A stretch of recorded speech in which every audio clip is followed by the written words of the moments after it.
I'm just gonna jump around in my seat. I actually can't really see the cameras when I'm. Oh, hey, Carl says we can be heard. Yay! Okay, let's start this from the beginning. All right. All right. Hello, everybody. Welcome to the party. Eid Mubarak. This is Vibrant, Visible, and Victorious. And tonight I will be. I am Miriam, and I will be GMing the game. Uh, uh, which is called Moon Patrol. But before that, let's go over some quick messages and sponsors of the show. So, first up, Welcome to the Party is dedicated to creating an inclusive and equitable gaming community where people can come and learn how to stream or play games on stream, and then we give them the place to do it. We also have our sponsors. Devin Rue, maker of fine fantasy maps, and you can find all of her amazing stuff at rueinc.com. In addition, Tabletop Loot, maker of dice, shirts, mugs, and more. Find all of their great stuff at tabletoploot.com. And of course, So Nerdwear, our official merch sponsor. Use the code WELCOME at checkout to get 10% off your next purchase at sonerdwear.com. So Nerdwear, it's what the nerds wear, and you can type exclamation merch in chat to get all of that info.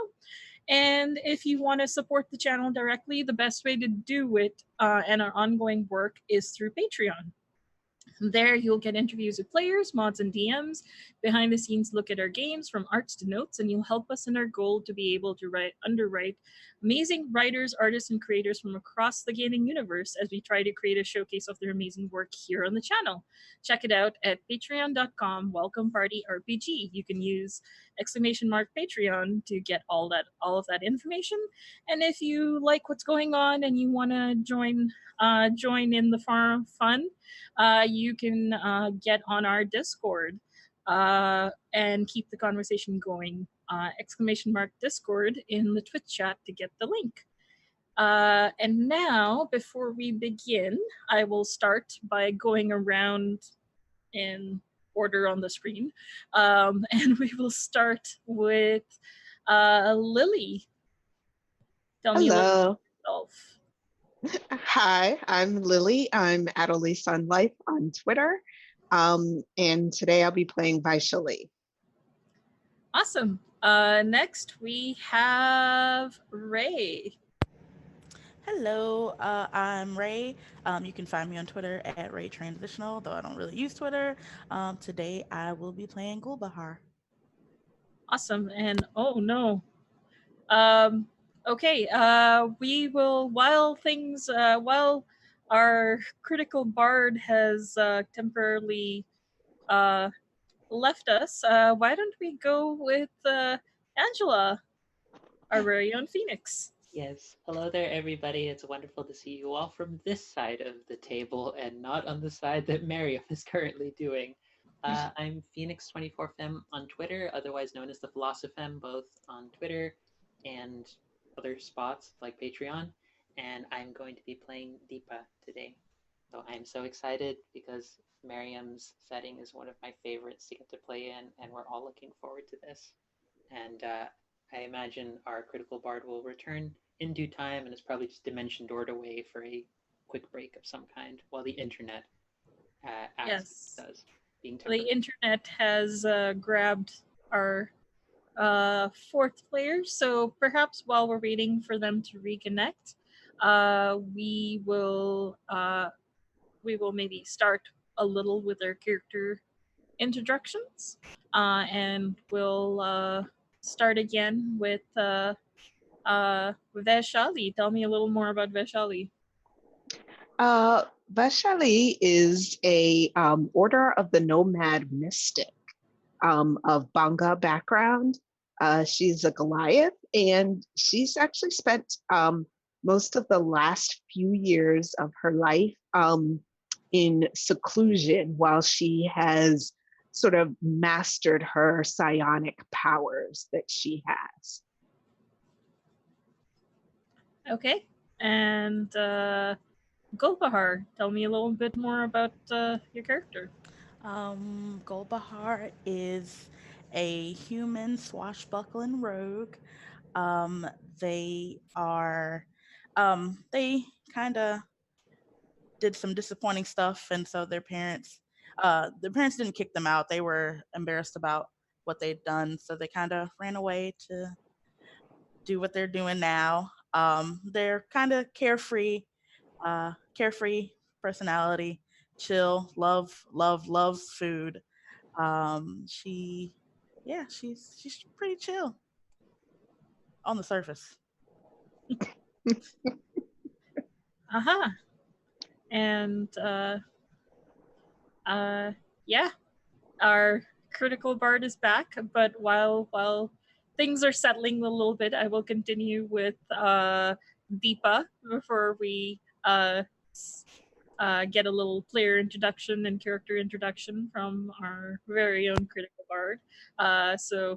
Angela, why don't you tell me a little bit more about Deepa? So Deepa is a Tabaxi, Pact of the Great Old One warlock.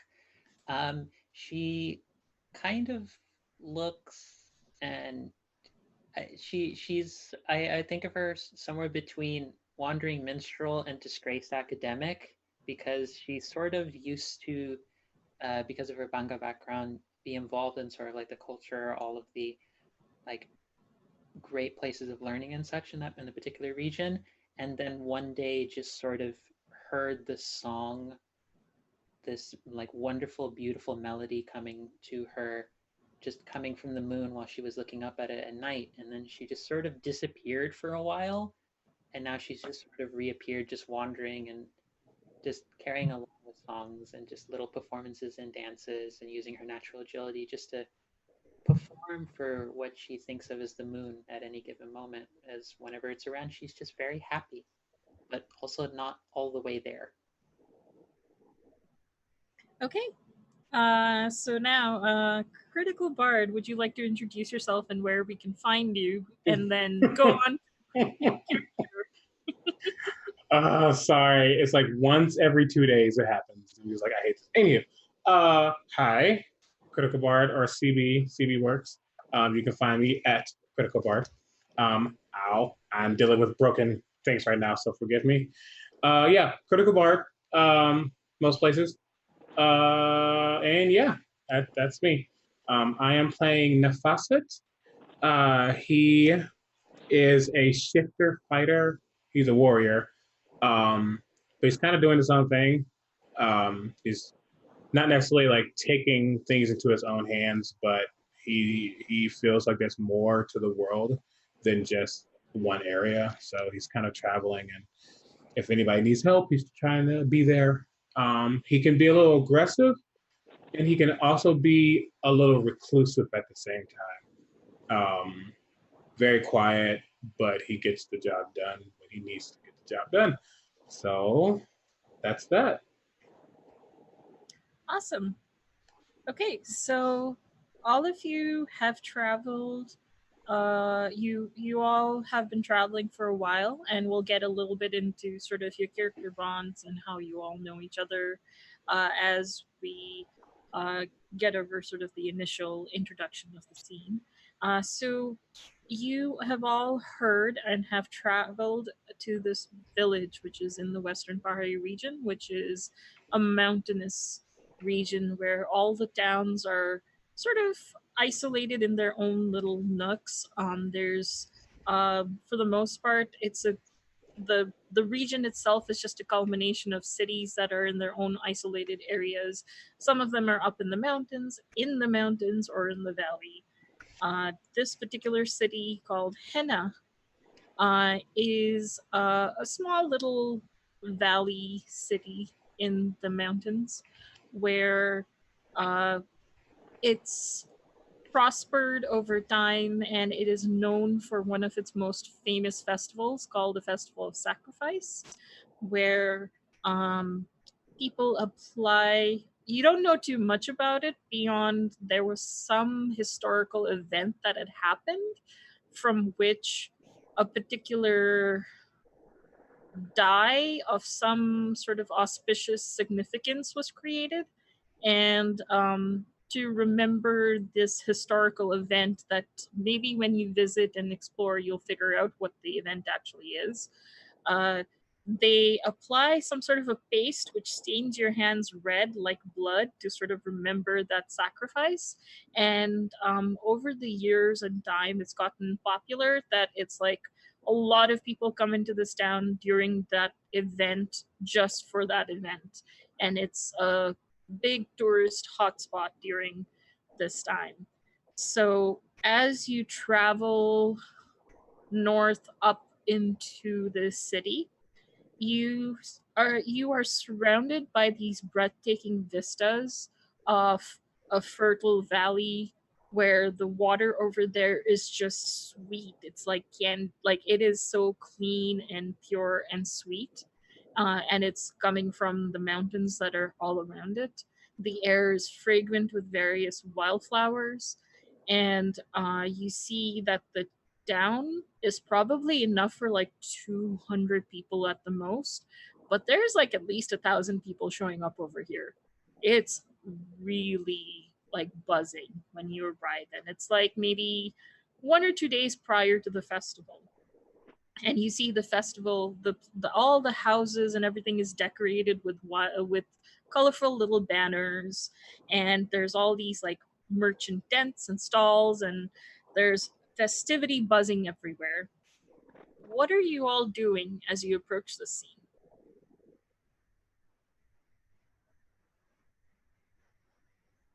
Hmm.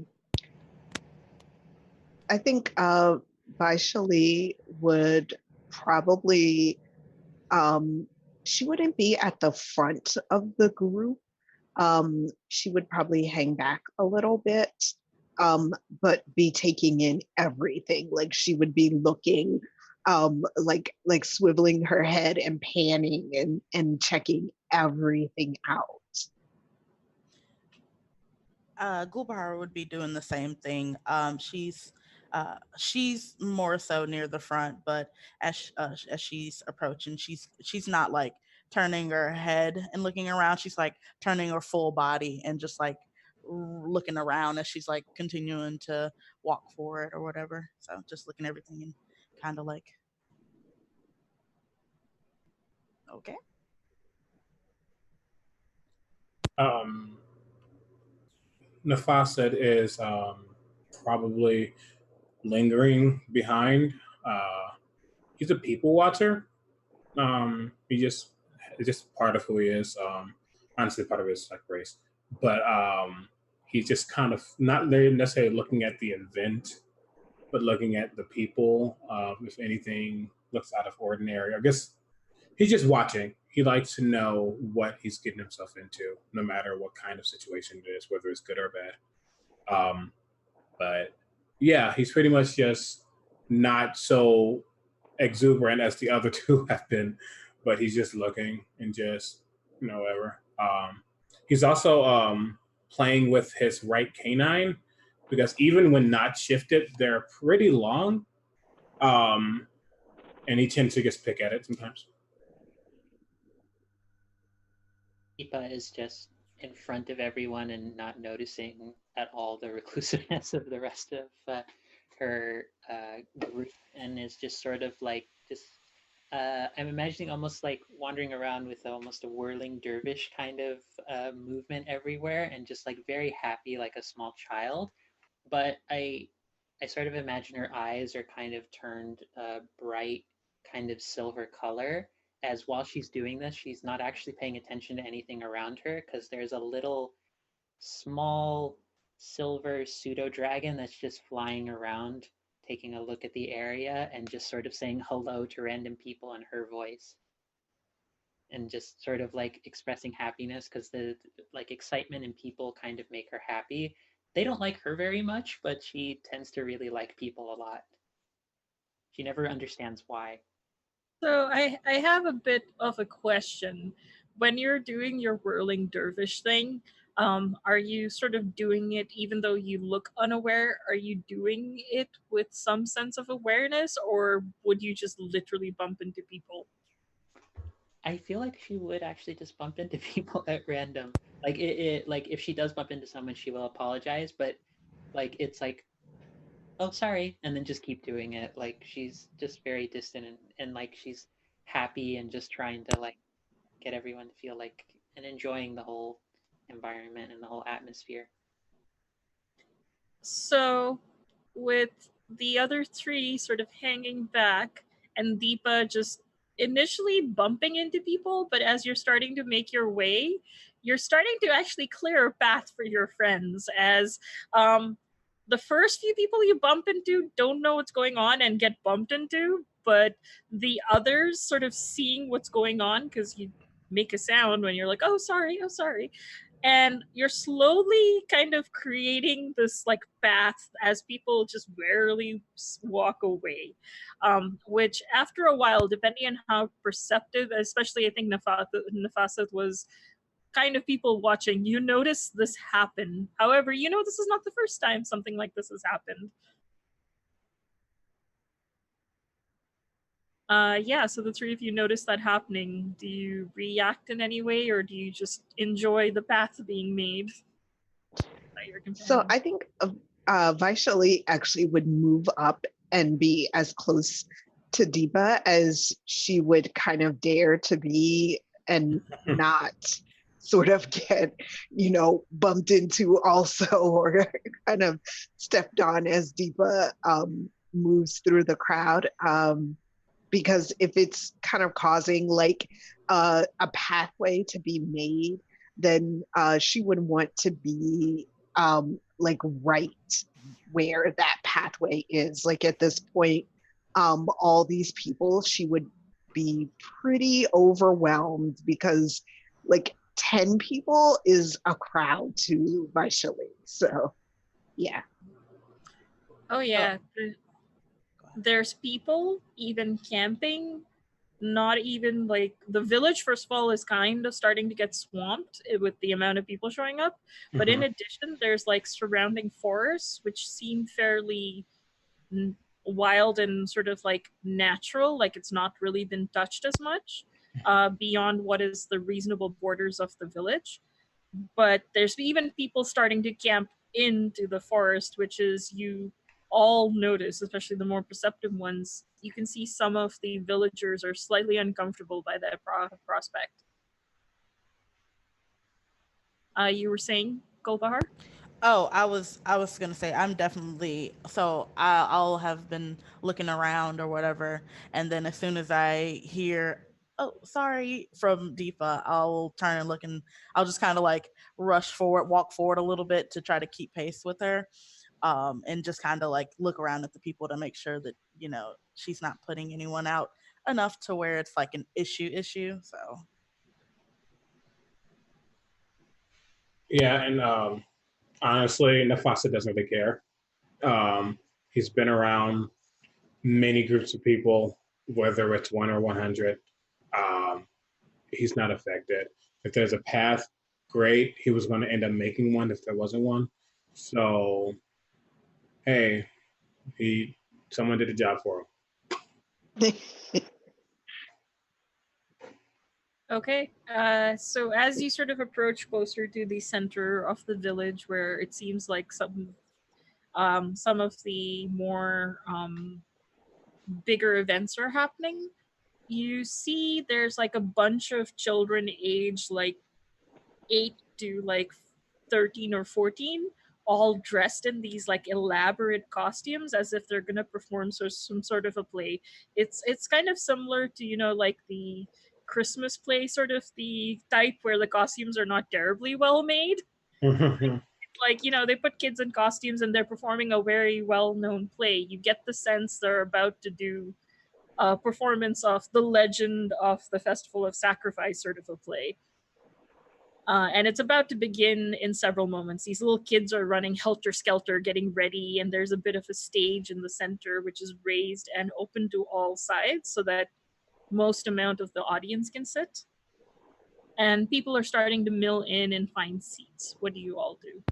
I um I kind of look back at Deepa and see where she's going, make sure she's not running too far off, And if so, if she's like not putting herself in any small time danger, I'll definitely want to find a seat to watch the play.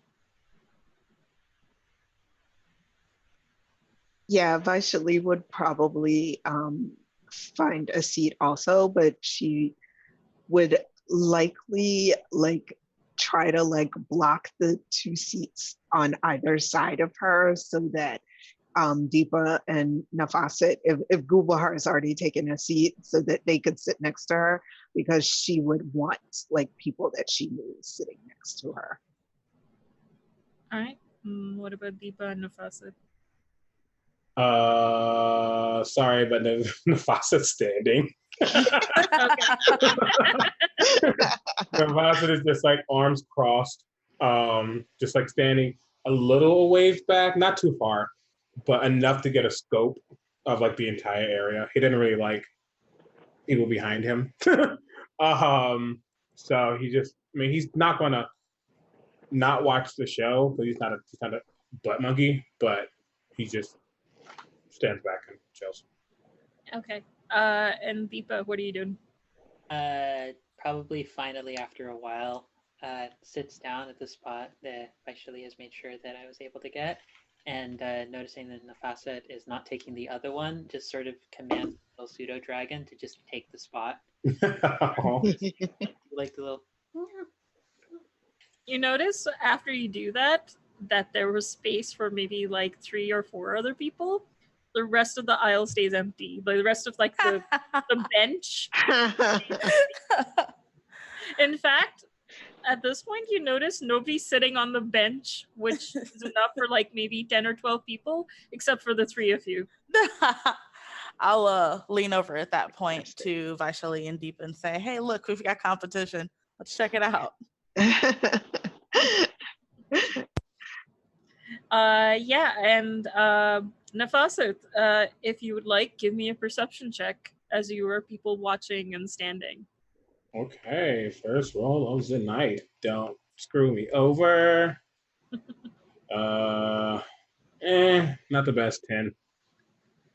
You overhear some sort of like concerned mumbles, but the most you can get out of it was like Mendiwali, which you think refers to some specific group of people, but it's the first time you've heard of the word. You're not quite sure what it means. Can you spell that for me? Yeah, I'll type it in chat for you. Sounds good. No problem. I'm the note keeper. Like, what do? Yeah, so you overhear that, but you're unable to really make out what that means because you think the conversation that you overheard that seems sort of interesting is happening fairly far off. And as people are starting to mill and sort of sit down and quiet down for this performance, that's about as much as you can get. If you want to investigate it further, you can certainly move away, but you'll miss some of the performance, which it's completely fine if you want to. It's your prerogative. Yeah, if it's something, well, with that role, is it something that would have not necessarily just caught his eye, but would it have been something that intrigued? Like, or was it just like a random word?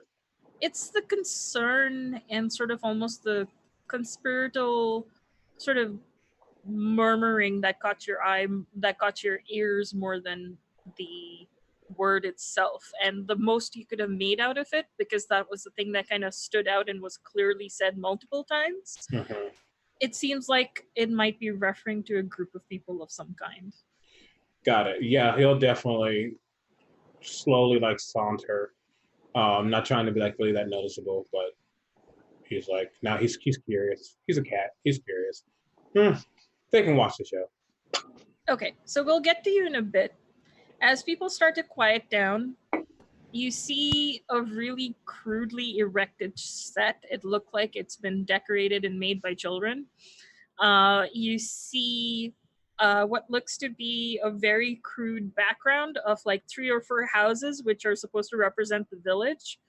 and 2 or 3 trees, which represent the forest. And you hear like this really small voice sort of pipe out, like really good lungs on that little kid, and says, "Once upon a time, Henna was a prosperous village, its crops bountiful from the fertile valley." And then you see like 2 little girls dressed in blue sort of make water motion and kind of walk on the stage. And its water sweet. And they sort of start, doing faces. And the air fragrant with flowers. And you see 2 little kids dressed up as flowers come up. But as the village prospered, its boundaries started expanding into the forest. And you see 2 little kids dressed up as farmers kind of push into the trees and poke them. And the trees that actually are the 2 tallest kids in this entire bunch sort of like go, and make a face. And says, and the forest was the haven of the Rakshasas and the Yakshas. And the trees start sort of take their little fists and start beating up the farmers. And the farmers are like, ah. Skirmishes began, and the valley started to wither with its bloodshed. And then you see the trees and the farmers both go to the backgrounds, which had the houses, and they start kicking them down. And then at this point, we'll sort of pause and go and see what Nafasit overhears as this is happening during the play. So Nafasit, as you move further and you're sort of out of the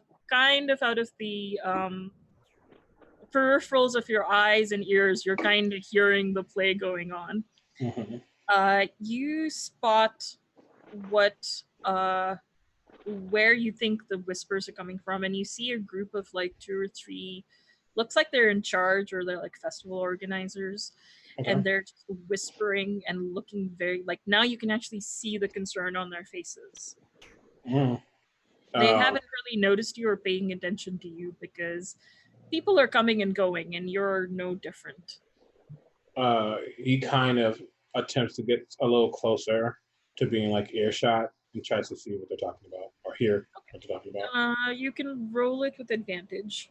Roll what with advantage? Perception again. Oh, okay. Yes. 1 and 2. Okay, 20. Yeah.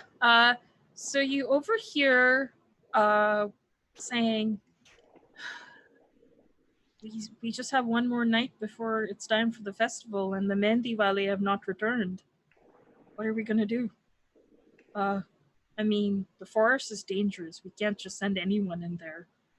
And they say, well, they should have returned by now. It shouldn't have taken this long. It usually only takes them like 2 or 3 days, and they've been gone for almost 8. Should we send someone? I don't know, maybe, but who can we send? I mean, as the you know that the forest is weird. There's all these creatures in there, and the Mandiwali know what they're doing. I'm sure it's fine. They'll come back, right? And this is what you overhear as the 2 of you are talking.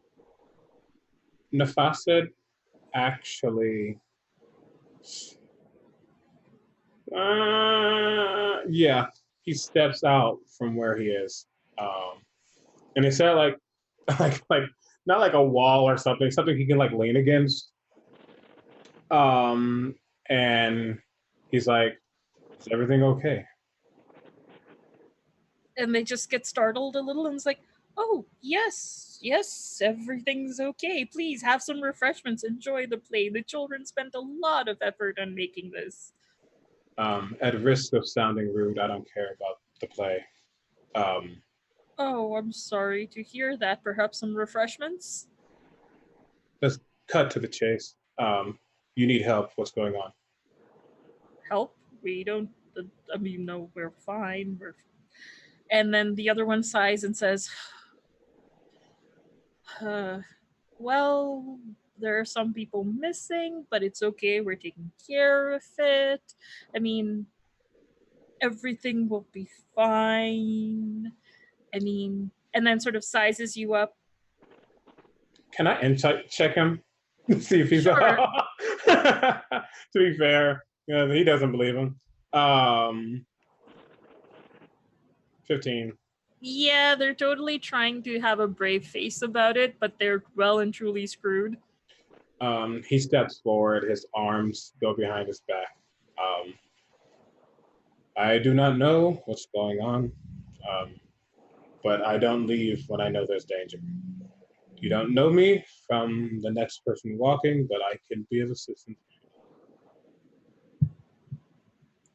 Sort of sizes you up and down, and how are you built? And do you have any weapons showing? Yeah. He is about 6'1". He's pretty built. He's not like, oh my god, muscle guy, but he definitely has a lot of definition. His battle axe is on his back, just kind of like there, so you can get. It's not hidden. And just with what he's wearing, he seems like someone who has fought and probably will do it again. So the one who was sort of eyeing you up and down says, look, I think they're an adventurer, and we really shouldn't look at a gift goat in the mouth. And says, you're right. Maybe we should give this gift goat a chance. What are they calling him?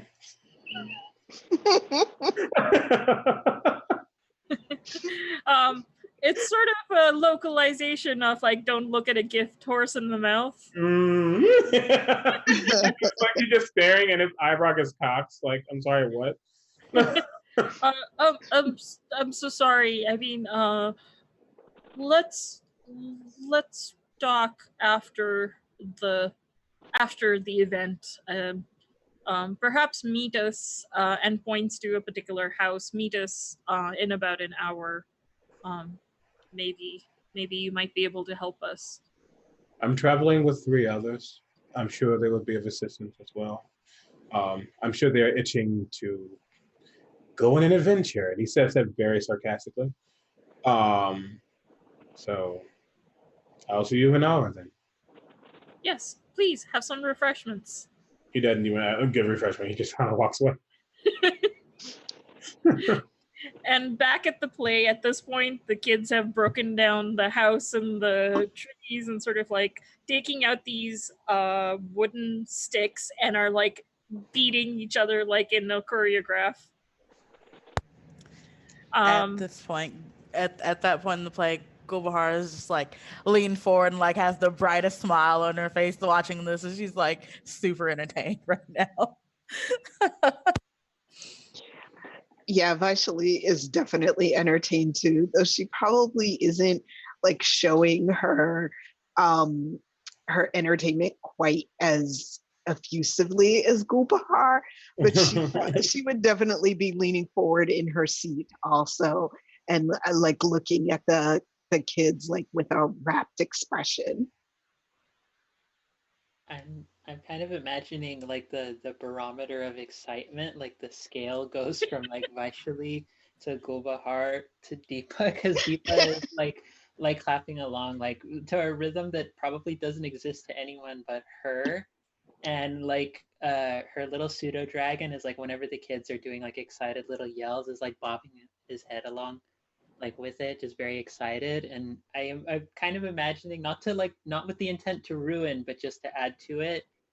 She's using minor illusion to add tiny little sounds for whenever the kids are doing anything. So whenever like the wind is coming in, she's making like a little like sound of, like, and every time you do that, the kids kind of yelp and And it adds more entertainment to the program as a whole, but the kids are like totally getting distracted by the noises. Like there's this point where they're doing sort of the mock sword fighting, like between the villagers and the spirit, like the nature spirits. And when you do a sound effect, when you do a sound effect, one of the kids that were like fighting trips and falls down, and the other one goes, "Yeah, I beat you." Aw. At that point, Gulbahar says, really good technique. Like she turns over to Deepa and Vaishali and says, really good technique. Really good. Great A. And at this point, there's sort of a scene change where the kids quickly just sort of go off stage, and there's like trees and mountains, sort of like the ones that got knocked down, just like come back up, and they're like swaying as like scene change. And the kids come back in different costumes now, and they go. They basically say, Pahar, the mountain, could not stand any more of this bloodshed and called their children, the Windspears twins, Akash and Umber, to intervene. And after diplomacy failed, they started causing natural disasters in an effort to just be like, you can't be fighting, and like you can't be fighting if you're not standing. And then Mehendi, who is like the youngest child and like the cutest one, dressed up in sort of like druid's robes, appears. And after the first natural disaster that wiped the village out, she goes to the Windspear twins, which are actually a pair of children who are twins, and says, "Please, please, don't fight anymore, please." And the Windspear twins are about to sort of take the another child dressed up as the moon, and they were about to basically make her disappear when they stop. And Mandy says, "I will go in place of the moon. You leave the moon alone." And in sort of like this very rehearsed way, both the twins sort of look at each other, shake each other's hands, shake Mandy's hands, and say, and then just swap the two places and sort of like poke Mandy, and Mandy falls down, sort of like, dead, like, you know, in sort of like a mock child dying sort of a thing. And then suddenly from her clothes, Mandy pulls out what looks to be a bush, and there's like a bush growing from her like midsection. And the narrator then says, "And from the ground where her blood fell, a bush grew. Its flowers blood red, its leaves white, a bright green. When the people touched the leaves, it made their hands red. And that is why now, every year, we celebrate the festival of Mandy's sacrifice by putting these on our hands to remember the blood that fell."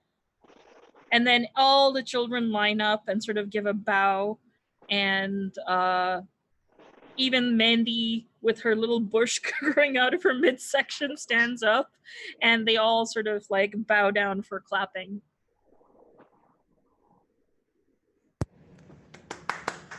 That was great. That was fantastic. Oh, we really have some competition. Ooh. Thank you for the raid. Mercs of Mischief has just come in. Mercs of Mischief, thank you for joining us. Yeah, so the play sort of finishes, and people start dispersing. And at this point, you have a chance to talk. I don't think our act could ever match that one, Gulbahar. Ooh, I think I don't know if we can top it. I don't know if we can top it. They were really good. We Really good we sword. have different talents. We have different talents. True, but Everyone loves children, Oh but yeah. you also have a lot to offer for an audience. I don't know. Everyone loves kids. Don't know if we can top it. Still don't think we can. And then at that point, we'll I'll look around. Has Nafasa come back or? Yeah, I was wondering when Nafasa would have come back. You would have come back in the middle at whatever point you chose, depending on how quickly you wanted to return. Let's say he came back at the end.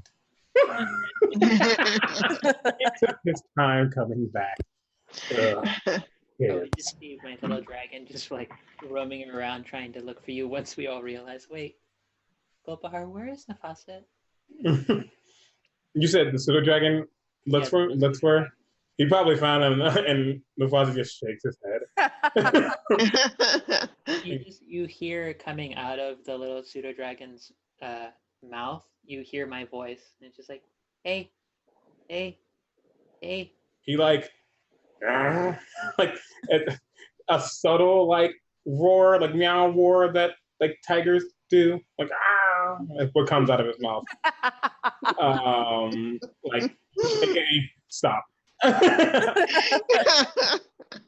She does it one more time, and then she just then the pseudo dragon just flies off back to her. And like he begrudgingly follows, and he does come back, and he goes over to the group. Everyone, I'm sure the entertainment was great, but I have some news. There seems to be some danger. Someone is lost, and I have been recruited, and I recruited you three, so we're all doing something. So I'll sit there for a moment, and I'll say, "Yeah, there's some danger. Our act's in danger. That was really good. Did you see that?" I don't think anyone here is going to care about your act when there might be, I don't know, perhaps murder or someone hurt or bloodshed. Pick one. Anyone. At that, if someone needs help, we should oblige and find this person if possible. I overheard two, I'm assuming officials, talking about the Mendiwale. I'm not really sure who or what that might be, but all of you can give me an intelligence roll at this time. Ooh. Might be. Just straight intelligence? Yep. So it would be an intelligence check. Yeah. Gross.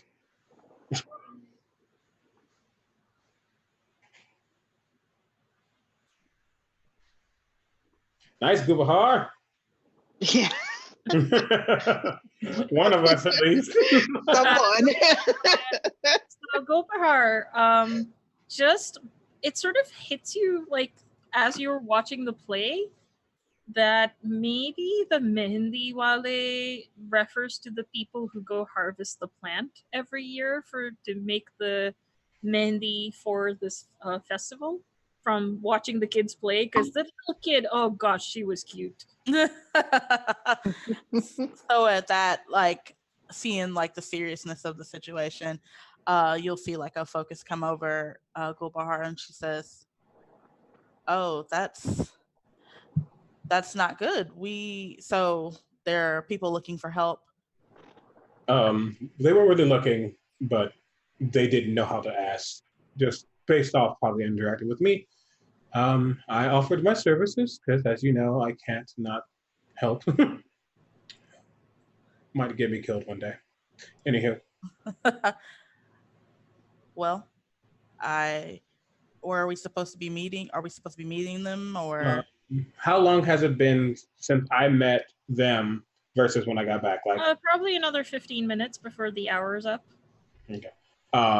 We have about 15 to get to this building, and he points over to the direction where just like 5-minute walk. Cool. points to where he needs to go. They said meet them there. I told them about you three. I didn't tell you who you were. Just 3 folks would be with me. I'd say I'm sorry for volunteering you, but I'm not. So I don't blame you.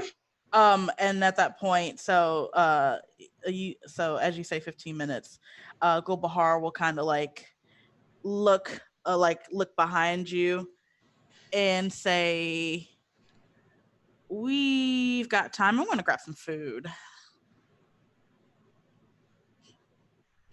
Fine.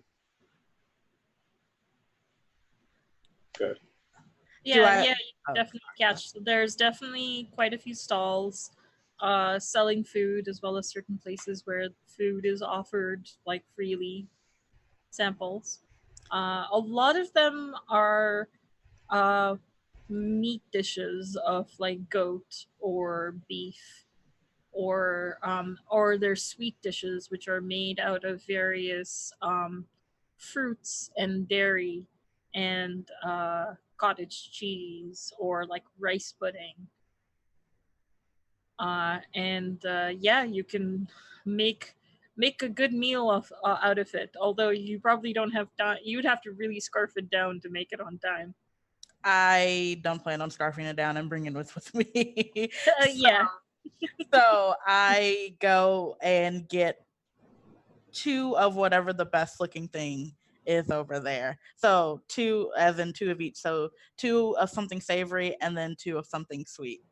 And then there's lots of kebabs. There's lots of like skewers of meat. There is biryani, which has got like this fragrant rice with saffron and dried fruits and nuts, and chunks of like fork tender goat that you just poke it and it just goes like it's that soft. And there is these balls of sweetmeats that are you think it's made with some sort of like batter, like they're batter drops, and then they're mixed with sugar syrup, and there's a few nuts and fruits in them, and there's these like big orange balls, as well as these sort of like it looks a lot like funnel cakes, but they're actually orange in color, and they're called jalebi, and they taste like rose water and orange blossom, and oh my god, crispy and crunchy and sweet. Yeah, so you get those. You just see when Gulbahar comes back with the food. I'm just like turning over to Vaishali, and I'm like, "Would you like any of this?" And you just see that my little pseudo dragon has a couple of the kebabs like by the end, like, in its mouth, like holding it by the stick end so as to not be touching the meat. And I'm just already like trying to like toss a couple of the sticky sweet and just trying to eat them. Yeah, but Vaishali would definitely choose one of the little batter balls with the sugar syrup on it. And like she would, like, I don't know how big it is, but if it's like the size of golf ball size, like a golf ball size, she would take like tiny little bites of it and then like pause, like considering the taste and whether she likes it, and then she pop the whole rest of it into her mouth all at once. I think Nafasid actually sauntered over with Gulbahar. Because he's not like super like antisocial, but he's definitely like, I guess. And when they go to the kebab area, and I'm assuming they're replenishing as take, he looks at a fresh like batch of them and he goes, "Make another." And when they do, he wants it medium, not rare, not. He wants some pink, more pink than probably he should, but that's how he likes it. And so he's just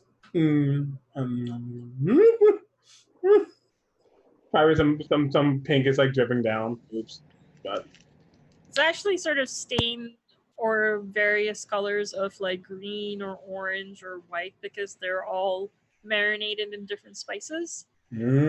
So as you bite into it, yeah, there's like juices running, but those juices are tinged with spices. Yep, he's somewhat a messy eater. He doesn't care. Yeah. Fight him. Probably at that point, you'll hear my voice on his. Nafasa will hear my voice coming from the little pseudo dragon on his shoulder again. He's like, "Hey, didn't you tell us we had to do this quick?" He didn't even say anything. He just starts walking. I think this is a thing. He just disrespected at this point. Yeah. Walking off. all of these, in grabbing the food, you just make it in time. Like maybe a minute or two after. He didn't say he's gonna be on time. He said he was coming. Y'all don't want any help. So as you enter the home, this seems to be the home of maybe someone important in the village. It's a little bigger than the others, and there's actually like an area that's sort of a receiving area where there's like lots of cushions and pillows for people to sit down. Like it's like a divan, which is everybody sits on the floor and lounges around. And in the center, there's like a tray of dried fruits and nuts. And you see the two people whose attention you caught earlier approach and say, "Oh, you did come, huh?" And there are 3 others. That's good. That's good. And the other one's like, "Yeah, that's good.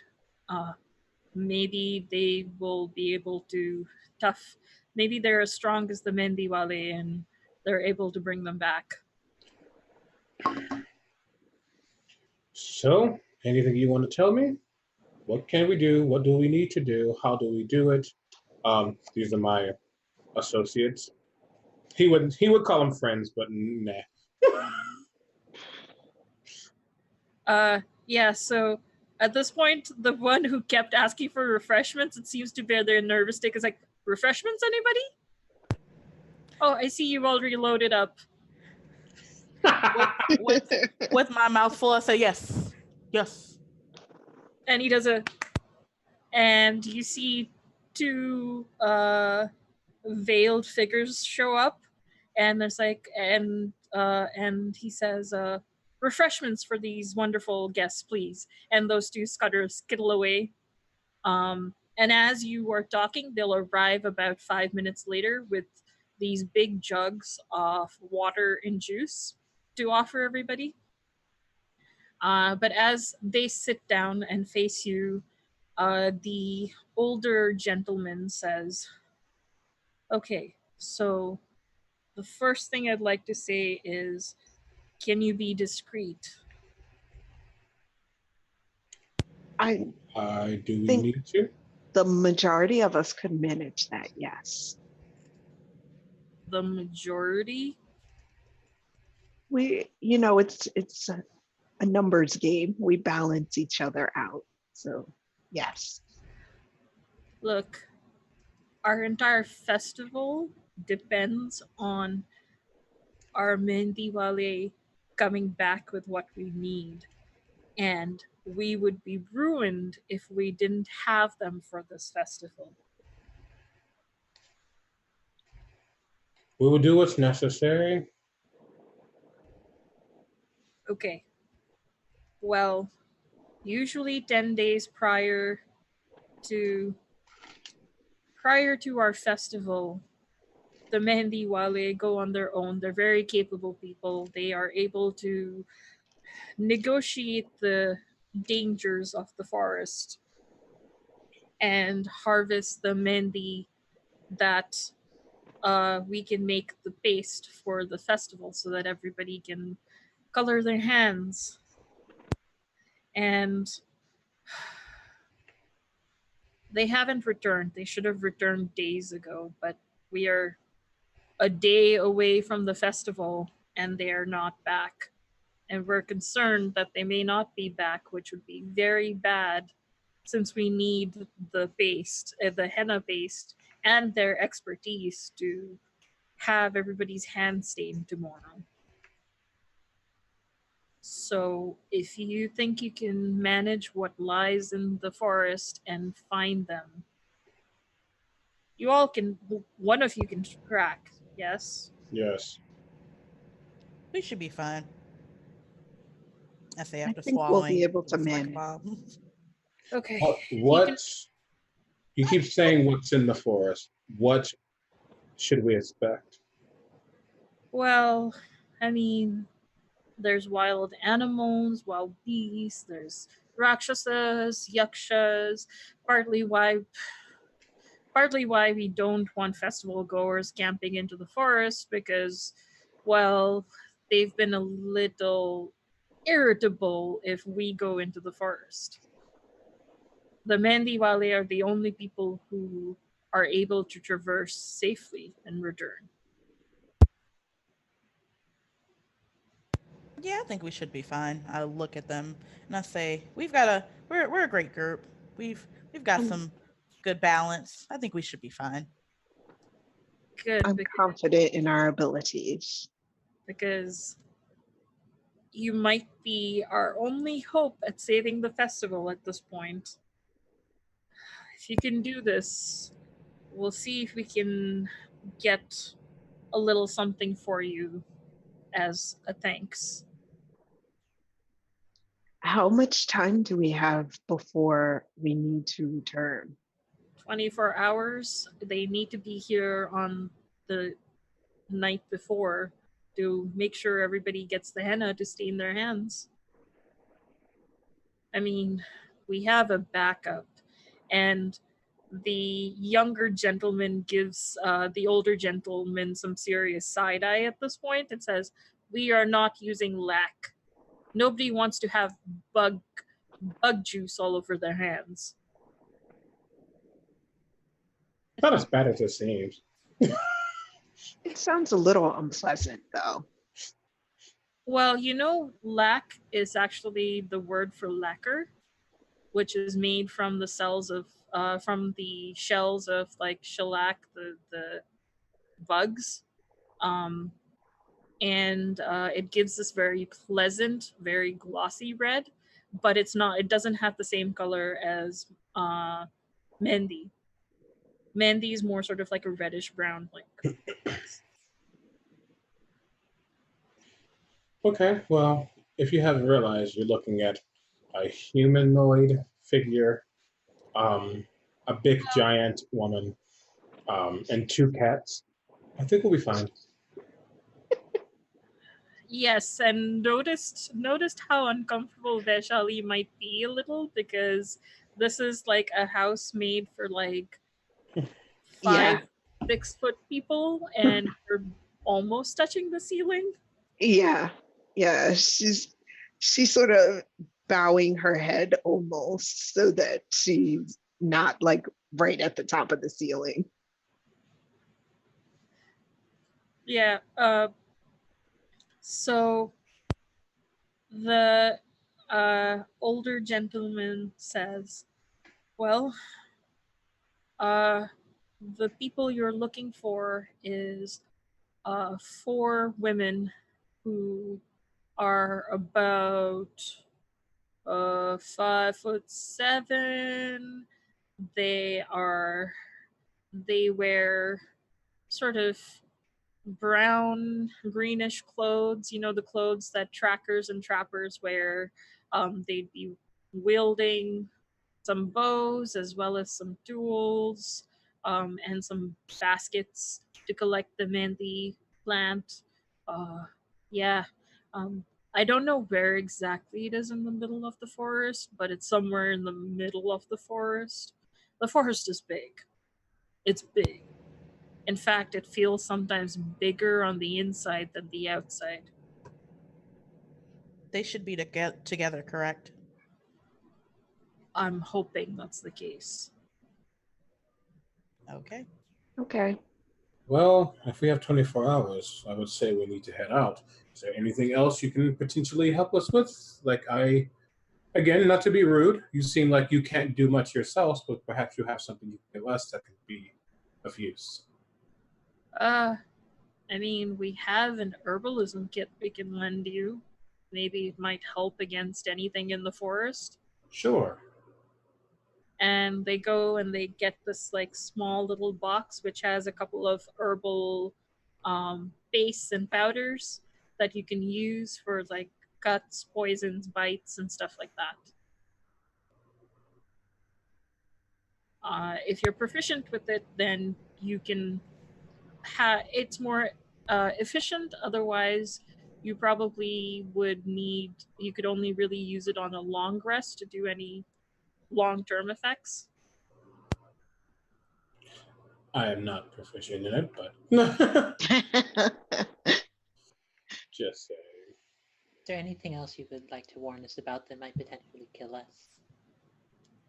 Well, we did mention the wild animals and the fact that the forest sometimes seems bigger on the inside than the outside. And there's the Rakshasas and the Yakshas who are particularly ornery of any humanoids entering their domain. I'm sure we'll be fine.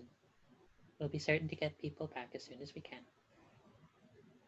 That would be great. Can you show us the direction that they left? Yeah, and sort of like opens the door and sort of points right at the forest, and you see that's sort of where the people are overflowing, starting to have little campsites and rest spots for the evening because the village can't support 1,000 people in terms of guests.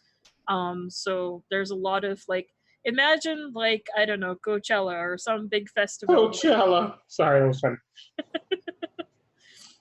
where sometimes people end up sort of staying nearby on like whatever campsite or whatever. So that's sort of what's happening. Okay. And says, hopefully you can pick up. I mean, actually, I don't know how you track, but if you go by smells, I mean, this herbalism kit was one of theirs. Maybe you could use that. I don't know. They like to smell things. Maybe you do too. Nefaucet's nose actually like perks up. And he like narrows his eyes. We'll get the job done. I think we need to go. Okay. Refreshments? Yes. And at this point, sort of, and again, they scurry. You see the two veiled figures scurry in, and with more water and juice. Gladly, happily take some. He'll take a water, and where he should drink it normally, he kind of gets like. Okay. I have a cup of water in one hand, a cup of juice in the other. They're actually in like glazed clay cups. Yep. I've got 2 of them. Yep. So you all are heading out at this point. Mm-hmm. Mm-hmm.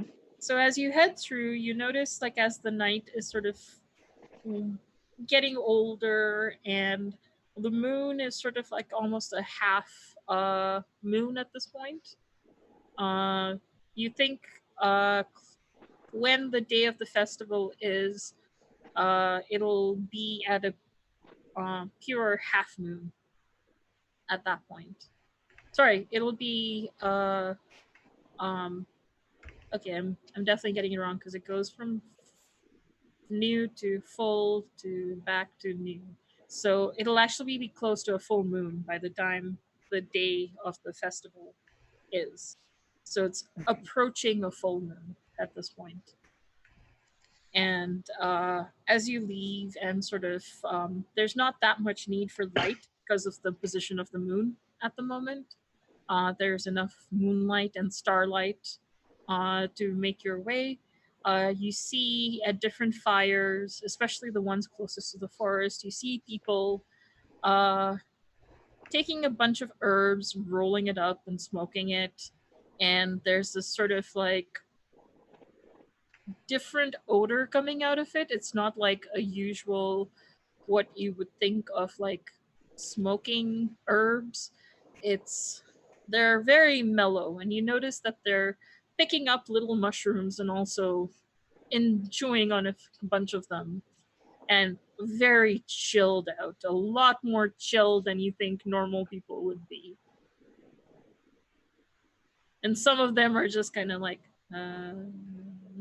Are these out of curiosity? Are these mushrooms like wild, or they had them themselves? they look like they've been harvested from somewhere recently on the ground, maybe from the forest. Okay. And as you get closer to the forest, what do you do? I'm going to personally say that Nefasit's now towards the front, probably at the front. And he's just ready to start going. See if anybody else is ready too. Yep. Bachelet is ready. She'd be standing behind the faucet. Like she would definitely be like, yeah, he should take the lead. But she'd also be studying like her surroundings and the ground, like looking to see if there are any like indentations or any kind of clues that may be left behind. I'll say I'm not tracking per se. Like I'm not tracking. That's not my thing. I am, however, very aware of our surroundings, making sure that there's like nothing popping out at us or anything like that. So I'm looking around for any sign of danger. Okay. And Deepa?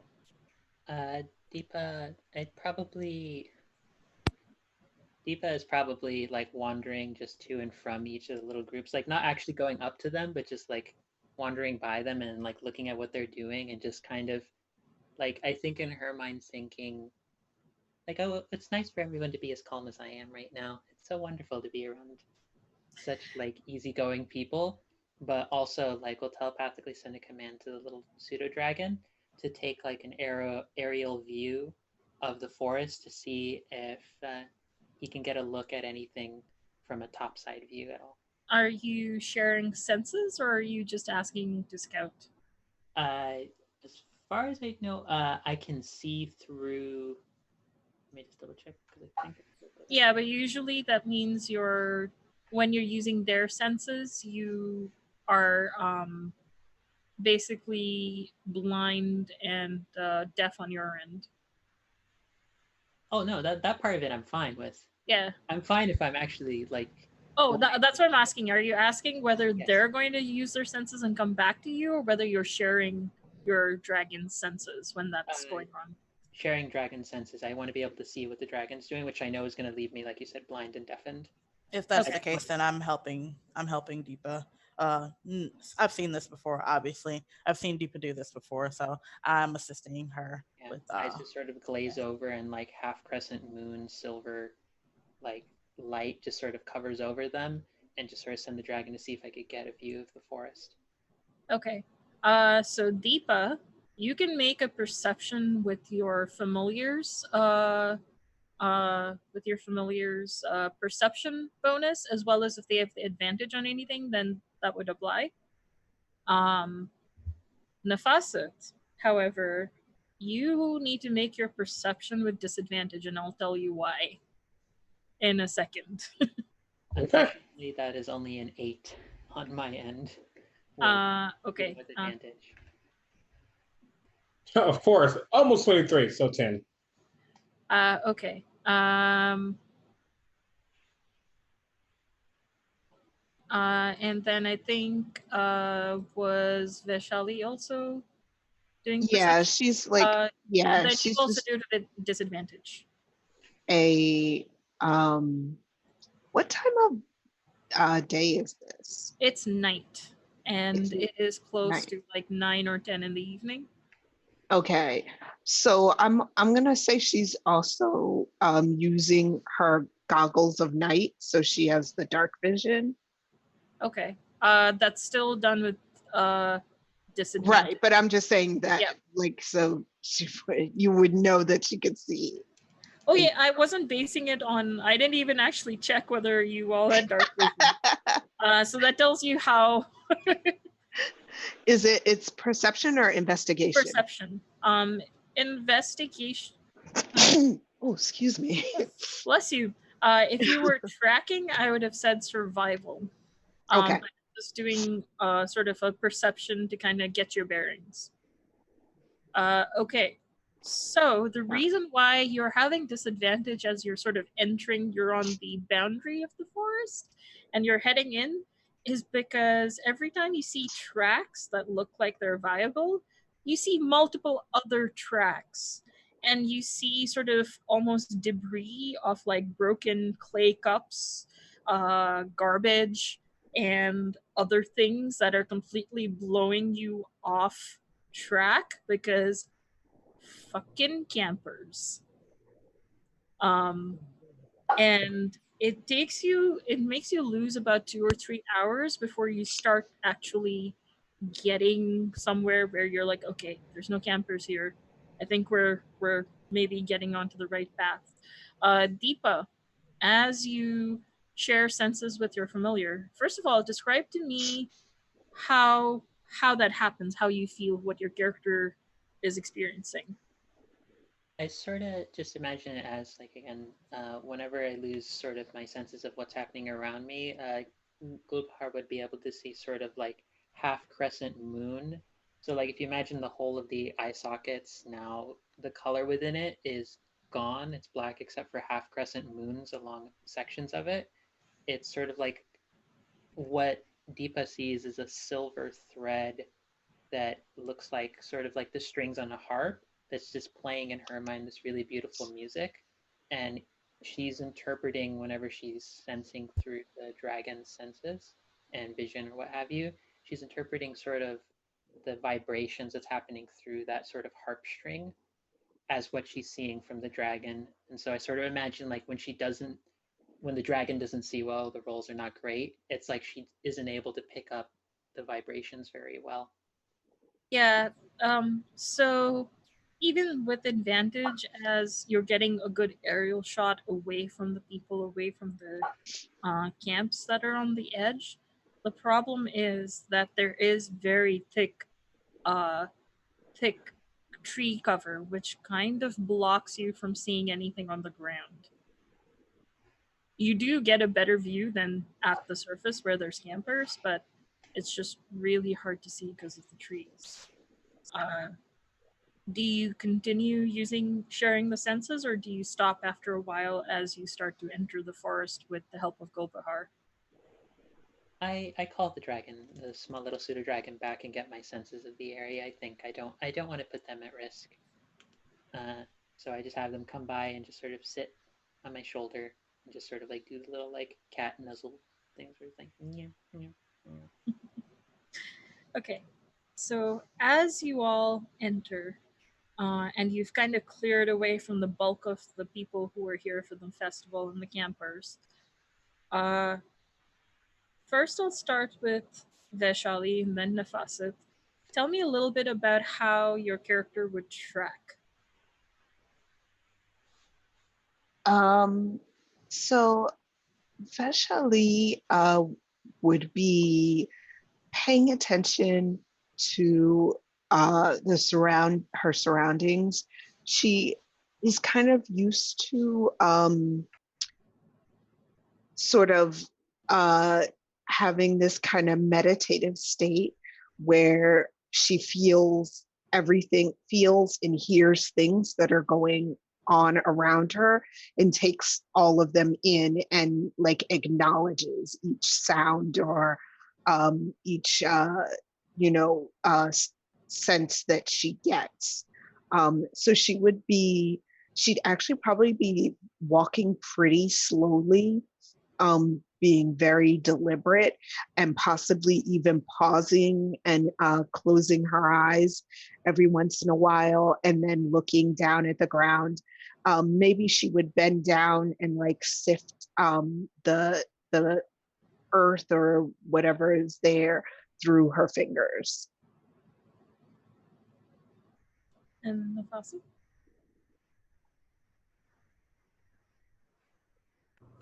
Sorry, I was looking at a thing real quick. So they would know that when the faucet shifts, his type of shifter very much like resembles like the stripes and like the coloration of a Bengal tiger. So with that being said, when he tracks, like he's low, not necessarily crouching, but he's down. His eyes are really looking at the ground. His nose is perked up as he's really trying to smell and see like the differentiation between this footprint or this track versus this track. He's trying to listen. He's trying to just get an overall like sensory view of what could have come through. He's very focused, almost like again like an animal, because he has one. So yeah, he's very primal when he tracks. He actually might even like take some dirt that has a print in it or whatever it could be and like rub it in his hands and like lick it and smell it, to try to get like a sense of what it could be. Okay. And Gulbahar, once you're in the forest and Deepa has come back to her own senses, do you help in any way with the searching, or is there something else you'd be doing? Oh no, I can barely see, so no.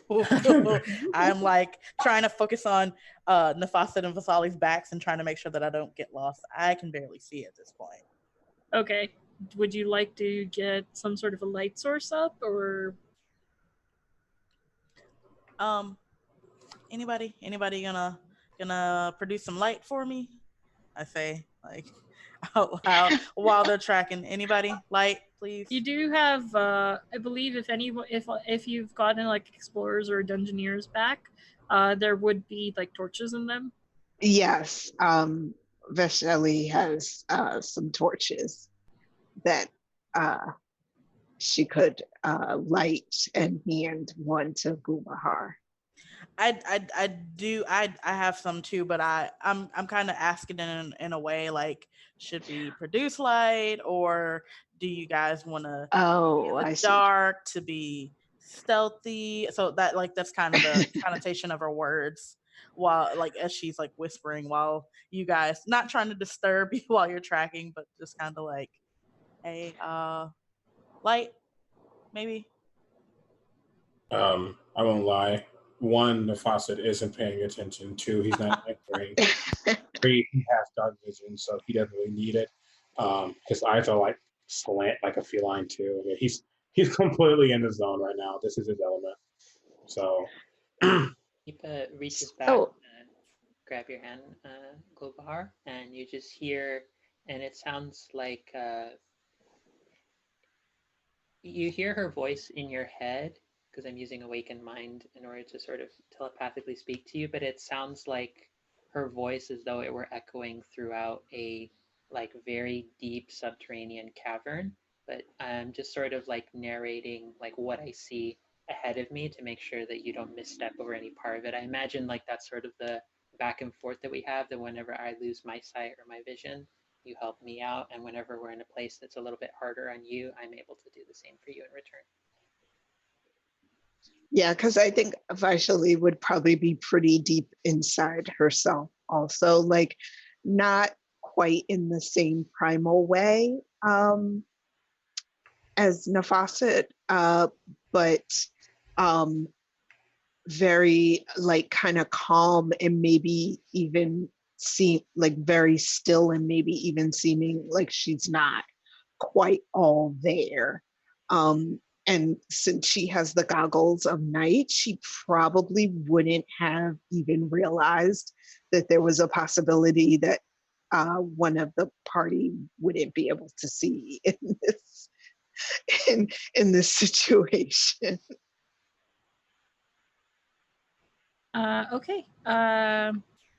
At this point, I would like Nafasat and Veshavi, and if anyone else is doing some sort of a tracking, to roll survival, please.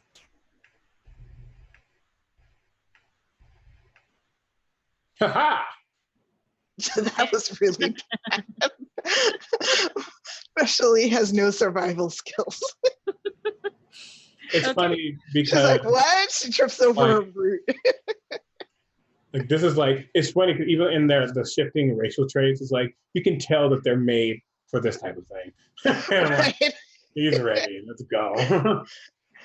Yeah, but Vaishali has retreated a little too deeply into her self, into her own mind, and is not aware at all. I'm imagining like Deepa's decent role as being something like she occasionally has moments of like insight or clarity because she's usually just kind of lost in her own thoughts or thinking about like other things she's hearing and not paying attention to. And there's just like one of those moments like when someone just like randomly is like, historical fact that you did not know about that shifts your world perspective, and then just carries. I think I'm getting a sense of where we need to go. Okay, so Nafasa definitely, and to a certain extent, Deepa too. You initially, again, sometimes you go into a couple of dead ends that clearly look like campers who maybe adventured further. You notice basically little patches of maybe where they're on logs, dead logs, where there would have been mushrooms that are picked clean.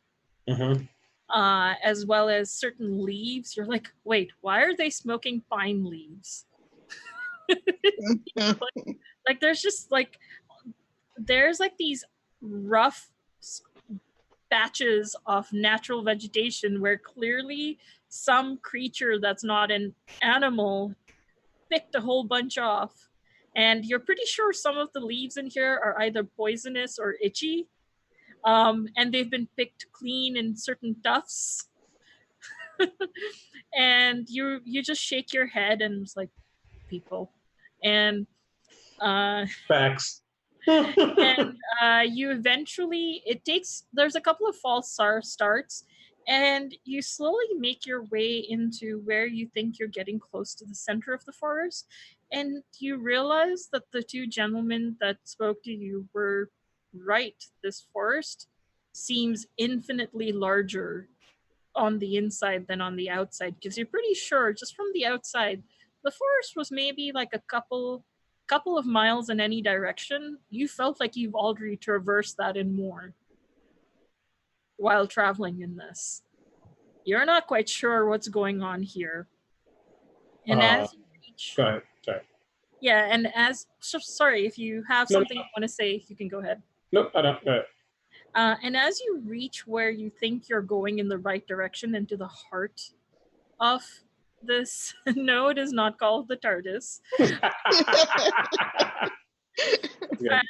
As you get closer to where you think the heart of this forest is, you find yourself in a clearing, and suddenly the trees start sort of getting in, almost like blocking all of you off. And you see a few spirits start to form and coalesce and give you the most sort of like death stare at all of you. Nafasa, like, he's already in that element. He immediately just like, I didn't even know what comes over him, but he immediately like shifts. Okay. And what they see is his skin, which has been a medium brown, actually kind of my tone, maybe a slightly lighter, has gotten a reddish, not reddish, like an orangish brown tone to it. There are two big stripes that go down his face, a couple more on this side. Hair has popped out. His canines are even longer now. And his hair, which is kind of slicked back, but not really, just enough, it's kind of gets like wild now. And he gets like, for some reason he's not having this, and he his claws come out. He's just ready. Deepa moves her fingers, just traces it along the line of the hem of her very long sort of dress. She picks a little silver, it looks like silver thread, but it's actually a piece of leather, and just like mutters a word in primordial, and there's almost like a shimmering sort of moonlight silver set of armor that appears all over her form. She casts mage armor preemptively because I know shit is about to go down. Right, the minute you said that, I'm like, bitch, I'm All right, I'll let Golbahar and Vaishali also react, but we will take a break after they say that. So go ahead quickly, Golbahar. So I see, like, I'm paying attention, but like I don't know if I actually see the spirits just yet. However, I do, like, under my hand see this armor appear on Deepa, and I'm like, oh boy. And so I just like step back and like pull out my rapier or whatever and like ready up pretty much. Okay, and Vaishali. Yeah, Veshali kind of comes out of like her sort of meditative trance, and she stands like really tall, like, unfolds herself to her full height, and looks right at the spirits, and she's not menacing, but it definitely is like her eyes have sharpened and she's really paying attention now. Okay, and it is here that we will take our quick little break so we can gather all our thoughts and return, and we'll be back in about 5 to 10 minutes. So just awkwardly wave while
Hello, welcome back from the break. We have all used the restroom, grabbed some drinks, and we're ready to get right into it. So, before we went into our break, the party was adventuring into the not Dardis forest and discovered that it was a lot bigger on the inside than the outside. Campers have been taking little tufts and patches of random shit and smoking them up or eating them to various results. And they found themselves in a clearing that looked to be the heart of the forest when the trees suddenly enclosed on them and spirits started materializing. And everybody got into uh, combat mode. And A spirit gives us a death glare. We're ready. yep. And as the spirits get into sort of a death glare position and you take those reactions, I will say, just for the sake of sort of seeing who reacts first, roll me some initiative, please.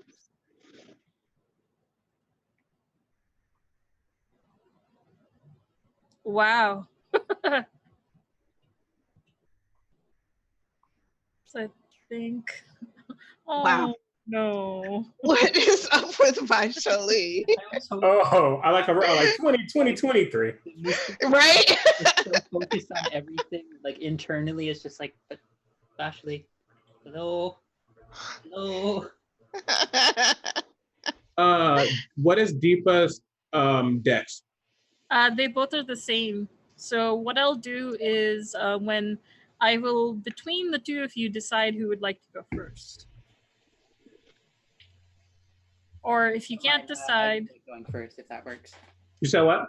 If you don't mind, I have something for going first. Go for it. I'm the attack guy. So Okay, so it actually went in somewhat fairly in order.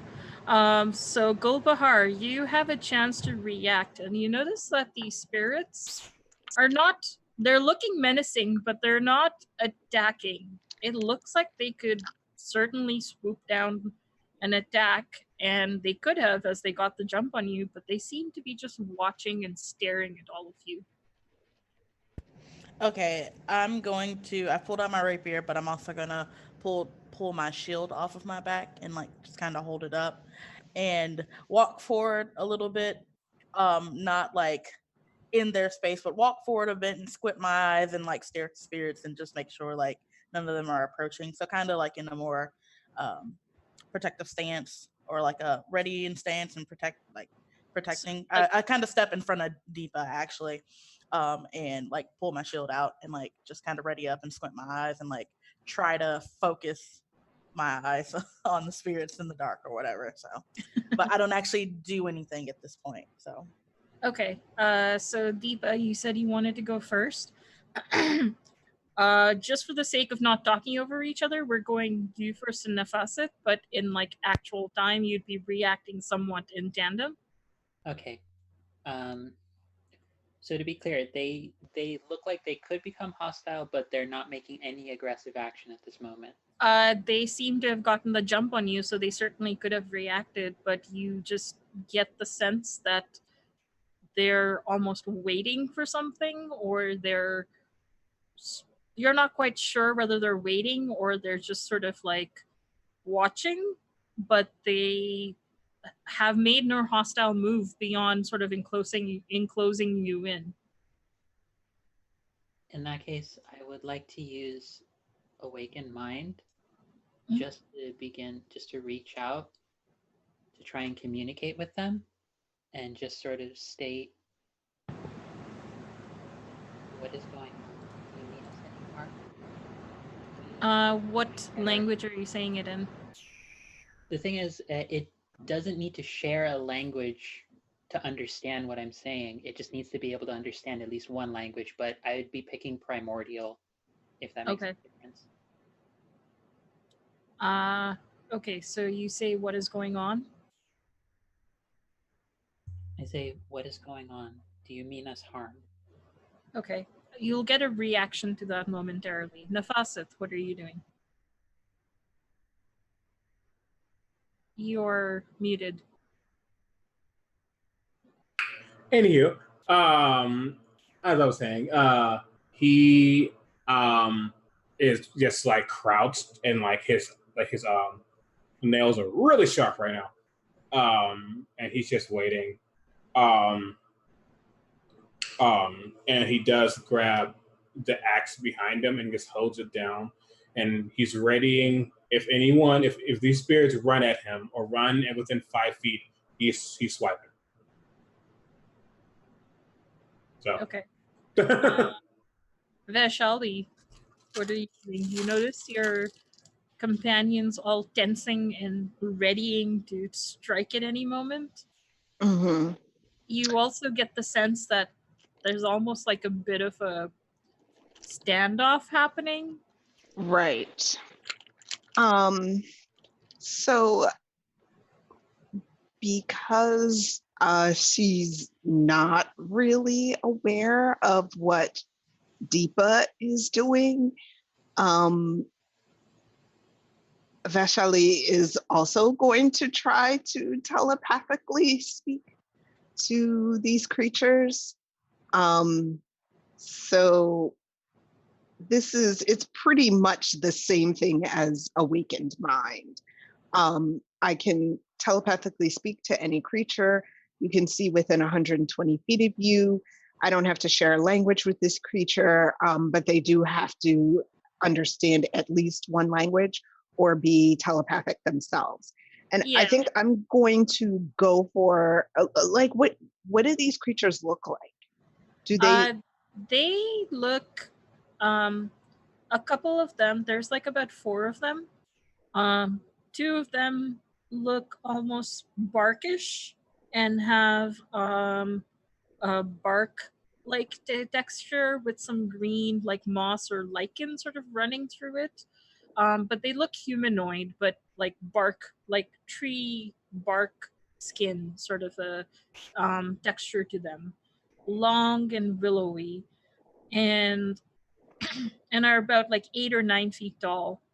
And the other two look a little more animalistic. In fact, very close to looking like Nafasit and Deepa in sort of like big cat colorings.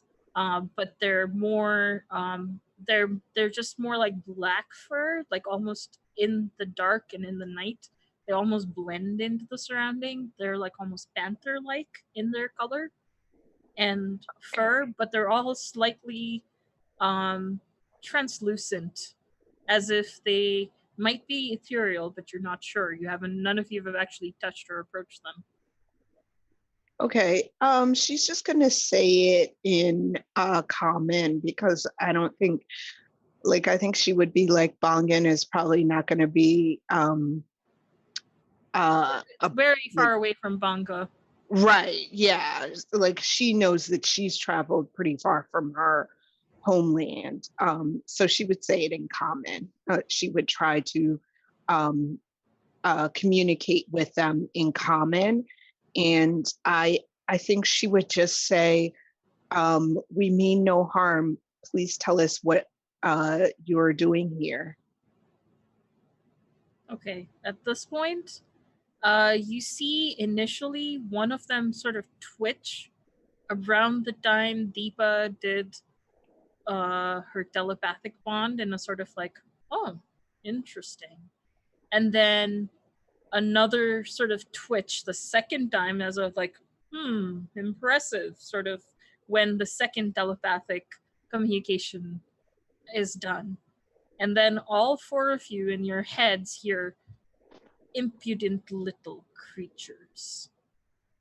You come into my domain and you ask me what's wrong?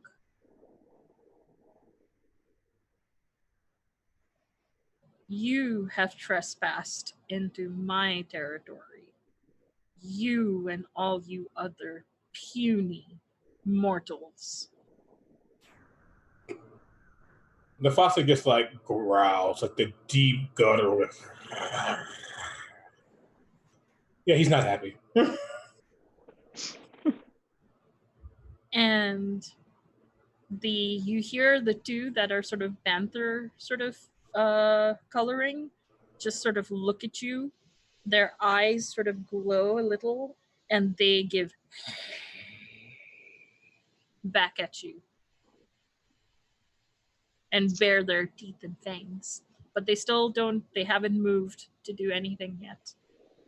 Do we have a sense from the telepathic message we received which one of them was the one who did that, or did it just feel all encompassing? It felt all encompassing, almost like all four of them are of one mind when they. You hear four different distinct voices, each saying the same thing in unison. That's pretty much the same thing going on in Deepa's head.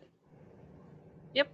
All of you hear it simultaneously after the two messages. So we all hear the... Yeah, you all hear it in your minds. You don't hear it like from your ears. You hear it in your head.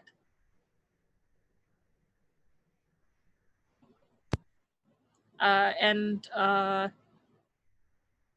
unless you do any hostile action, we're just gonna say this is a conversation. I won't lie, Nefassa's not saying anything. Basically, if they run up, they're getting hit. He is not the talker of the group. So Gulbahar will say, we're just looking for a group of 4 humanoids, and we will be out of your way. We aren't looking for a fight. We just want to find them.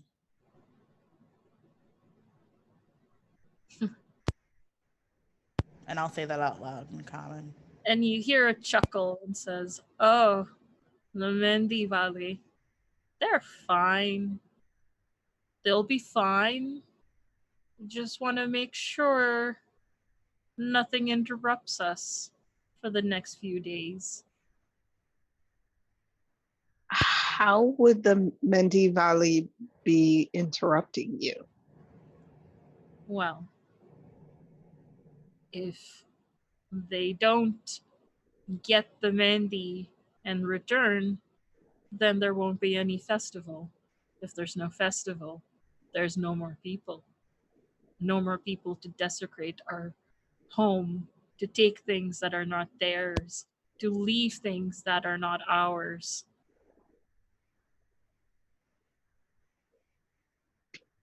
I think I can understand where you're coming from, but kidnapping innocent people is not the way to make this point. These people have family and friends that are concerned about them.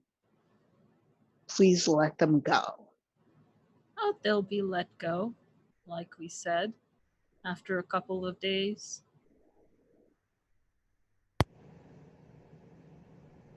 You wouldn't want to tell us where to find them, would you? And you hear one of the panther creatures just sort of tilts their head at you like, did you really just ask that question? And you hear in your head very loudly, "Insolent whelp." Do we all hear that, or just Gulbahar? You all hear that. Rude. Nefasset looks over at Deepa, and he basically, like, his eyes get wider, but they would know this as, can I attack now or should I wait? Deepa will sort of like clap her hands together and just say, tensions are high, but it seems as though we're not getting anywhere with this conversation. Will you be willing to let the people go free and have us negotiate a way that we can go about this peacefully, or do we have to make this much more aggressive? They pause to consider, and I will allow you to make a persuasion check. good at this. Even with being good at this, still only average. They sort of look at you and say, "You do not look to be one from the village. Who are you to negotiate on their behalf? And even if you give us your word, what's to say they will keep theirs?" If it makes you feel any better, they didn't seem to know anything about what they were doing about anything. So we could probably get them to promise quite a lot if you send us with the correct request.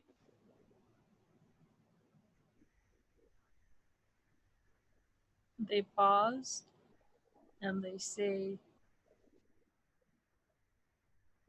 "We need some collateral to make sure that you will keep your word.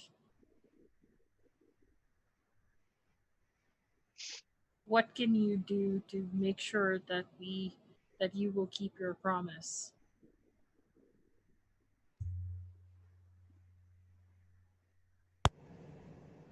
Well, I've got nothing. A faucet tosses the herbalism kit at their feet. There, collateral. About to ask something more detailed, but that's one of the best moves I've heard in ages. This is where you're at in a faucet. This is field. He's ready. He's a fighter. He's ready to go. As it sort of like clatter, clunk stops at the feet of one of the. Do you aim it at anyone in particular, or do you? One of the panthers at their feet. Okay. And if it hits their foot, oops. And they look at it and hiss at the bug like, and sniffs it and says, "You give us paltry offerings. At least when Mandy gave herself up, it was for her beloved." It was either, and he says, it's like still snarling, it was either that or this. And he holds up his axe. How about this? And Deepa reaches into sort of down into the middle of her dress, and she pulls out a bright, gleaming moonstone that is sort of one of her communion tools. I have a backup arcane focus, but she uses that sort of as her focus for speaking to her patron. And it was a jewel that she found many years ago that first began teaching her the songs. I have heard from some of you before. Know that I would not be lying in offering you this as collateral, as you know what this must mean to someone like me. And she will step forward, hopefully coming off not aggressively, and just offer it and set it on the ground. Are you offering it to anyone in particular, or setting it in front of the ground, not to any one of them in particular, just in front of them? Unless one is particularly forward, then I will offer to the one who's most forward. The one who is most forward at this point is the one that got the herbalism kit chucked to. I will slightly, like, just with my claws, just nudge the herbalism kit to the side, and then just put the stone down where it was before. And the spirit sort of picks it up, brings it to its nostrils, and gives a big whiff, like says, "This puny mortal has something divine in their hands. Okay, we will provide you safe passage for tonight, with the promise that you will get rid of these interlopers from the forest, including all of yourselves. You will not be disturbed tonight, but if you return next night without any promise or bargain of the village from intruding in our property, you will not be granted the same safety.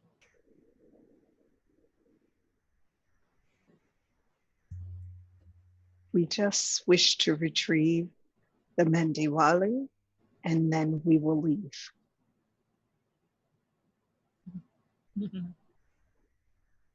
Okay. You have all of tonight to find them.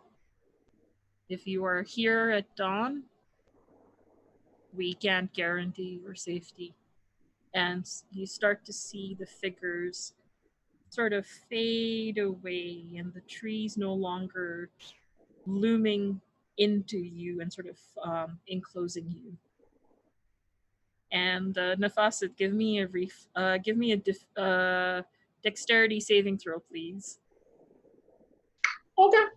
1 second. Okay. Dex saving throw.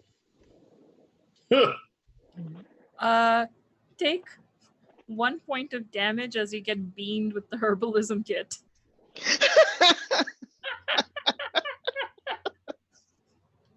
He just growls, and I won't lie. What CB wants to do is say it's fine, but what Nafasa wants to do is throw that thing right back, and if it hits a tree, it hits a tree. But he threw it back to where it came from. You can throw it back if you want. You're not about to hit him, and the thing is going to take it. You do you, buddy. I just helped us negotiate not having to deal with these things. I think Vaishali would maybe like approach Nafasa and like put a hand like on the arm that is holding the kit, like ready to throw it, and just like give him like a calming look. He is listening, not necessarily because you're bigger, but he's traveled with you. He's still very feral right now. There's still a couple more seconds until he's not. But he's kind of just not happy. We have a priority to find the Mendiwali. Let's concentrate on that for now. So 4 spirits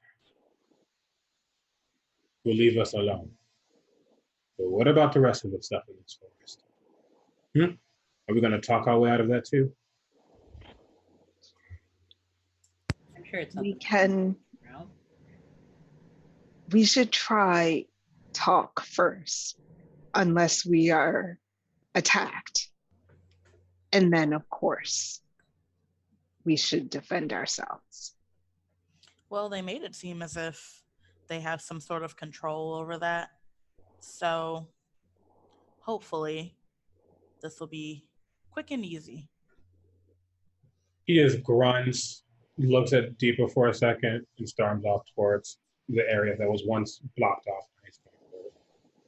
Are you sure you wouldn't like a little bit of laughter for the evening? I won't lie. I would say Nafasa does, but he's already walked off. Use the spell, goddammit. Okay, so what would you like to do at the moment now that your path has been unobstructed? I think we should go back continue. We should probably go after Nafasa. Well, oh yeah, that's what I was going to say. Continue following the path that we were taking, which is where I assume the direction that Nafasa Surely is. So I'll put my hand back on Deepa's. And Nafasa, which direction are you going in? Were you going with purpose, or were you just going in any direction? He was totally going the way they were continuing, the path that they were going. Okay. I'm going to actually say, with that good old survivor role, he pretty much knows which way the area still keeps going. So he's okay. At this point, whoever would like to track, give me another survival roll. I don't know if I should even try this. Oh, gross. You totally can. Oh, wow, look. I finally got a high roll. With +1. Okay. So, as That means I got a 3. I got a 3 that time, technically. So Nafasit, as you were going off in the direction you think you were going, you see familiar markings and you realize you got turned around somehow and you're sort of lost. And once Vaishali catches up with you, sort of points in a different direction and says, I think you meant to go that way. He gets grunts. Grunts and gets and I think can anybody speak? Is it Registani? Registani? Registani. I think Golbahar can. I can. So there's like an animalistic version of that comes out of his mouth. He gets like, I'm over it. Yeah, I'm just going. Like he's just mumbling. Moving fine. Got my axe. Got a caster. Fun. And as it takes you a couple of more hours, and you're pretty sure you're maybe now 2 or 3 hours away from dawn. But as you make your way to what looks to be a clearing in sort of the near, next 100 feet or so, the first thing that hits your senses is the smell, this pungent smell that you've never smelled before. It's not an unpleasant smell. It's a very herbaceous smell. It smells. If you've ever actually had henna or mehndi applied, it has a very particular pungency and smell. So that's the smell that hits you first. But in game, having never come across this before, it's a unique smell. And then you hear the sound of mumbling, and do any of you know Pahari as a language? Okay, so you hear people conversing in some language that you don't know, about maybe 3 to 5 voices, perhaps. They're female voices. And as you approach, the first thing that catches your eyes is this vibrant bush that is almost slightly radiant in this towards dawn, that is in full bloom with big vibrant leaves and red vibrant flowers that looks 100 times better than the really sort of crudely made, child made flower bush that came out from the little girl in the play. But it looks awfully similar. And you see this magnificent bush that had this smell and flowers and everything. And you see 4 figures just calmly harvesting the plant and doing things. And are you approaching stealthily, or were you just approaching? Do these people match sort of the physical description of the Mendiwali that we had received from the people in the town? Pretty much. They have not quite seen you yet, unless you've been kind of not going in stealthily.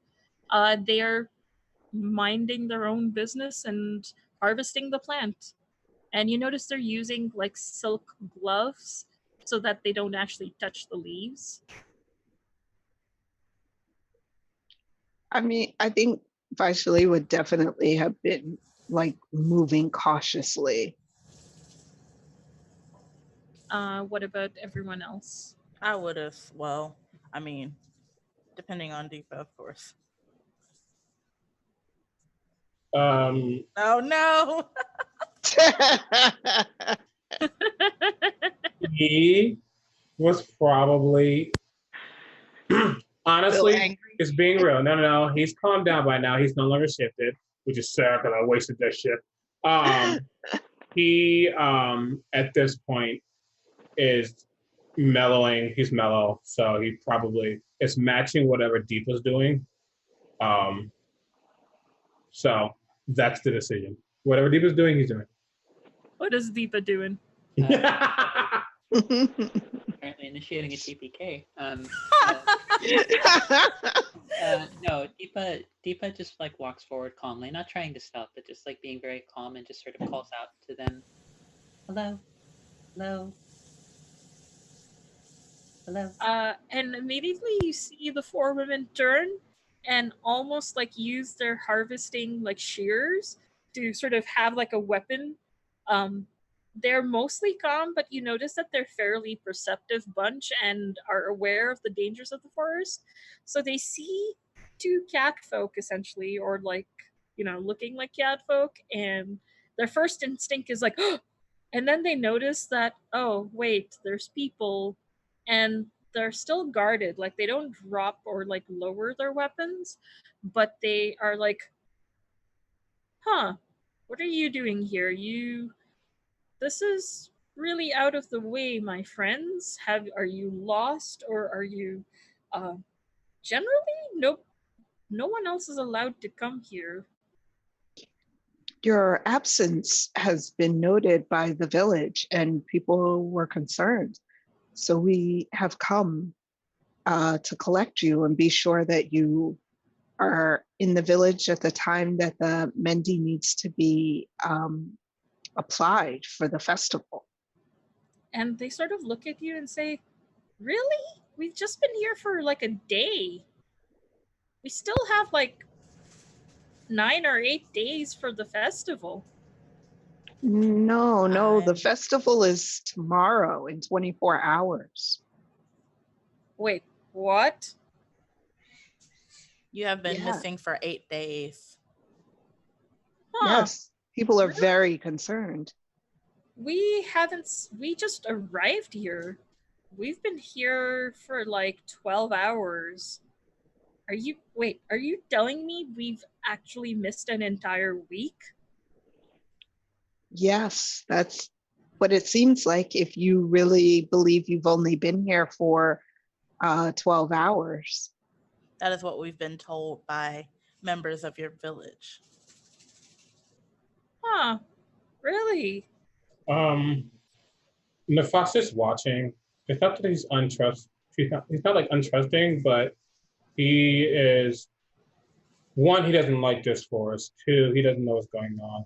He's just trying to see if they're actually like genuinely, are they actually, believing that are they faking or not? That would be an insight check, please. Me trying to be all prosy and figure out how to say it. No, are they lying to me? Natural 20. Oh, nice. They truly believe they've been in the forest for just 12 hours. They've literally just arrived, and only 12 hours has seemed to have passed. Okay. He like looks at them, so like it's nod at them, like they're telling the truth. Huh. I knew that the forest is almost like a domain unto itself, but I didn't think that we would lose time like this. I mean, we're usually aware of our surroundings, but I can't believe. No, it can be. Really? We've been gone for 8 days. So nothing odd has happened since you all have been here? No, I mean, we've been keeping track through the sun and the stars, and they haven't moved in 12 hours. I mean, they've moved in the same way as they had for 12 hours. Have you encountered anyone? No, we know how to travel this terrain, and especially points to one of the others who looks dressed sort of in druid's robes a little. And she's very good at helping us pass through this terrain without being seen. We encountered some spirits, and they were not quite friendly, but they have given us the opportunity to leave with you. But we must be gone by dawn. So I believe if you have collected enough of the plant, that we should get moving back toward the village. But that confuses me. And What'd you say? I said, and Nafas said, like, as he's listening, he goes, but that's the confusing part, which is why I didn't trust them. The spirits seem to want this festival not to happen. They wanted them not to get back, so the festival is ruined, or in some way, shape, or form. So why are they allowing us to bring them back with what they need? Because then the festival would continue. Something didn't feel right to me. I don't trust this. I don't trust the spirits either, and I do think they mean us harm in a way. They said we wouldn't be hurt, but that doesn't mean that they won't try to use whatever time passing trick they've used on the Mendiwali on us. And to be fair, you can still die and not get hurt. True. But it seems like the only choice that we have is to try and get back to the village, retrace our steps as quickly as we possibly can. And let's hope these spirits don't interfere with us while we do. Is there anything like happening around us while we're having this conversation with them? Like any noises or anything that I can perceive, possibly? Yeah, give me a perception check. Will it be with a disadvantage? No. Cool. You got this, big money, no whammies, no whammies.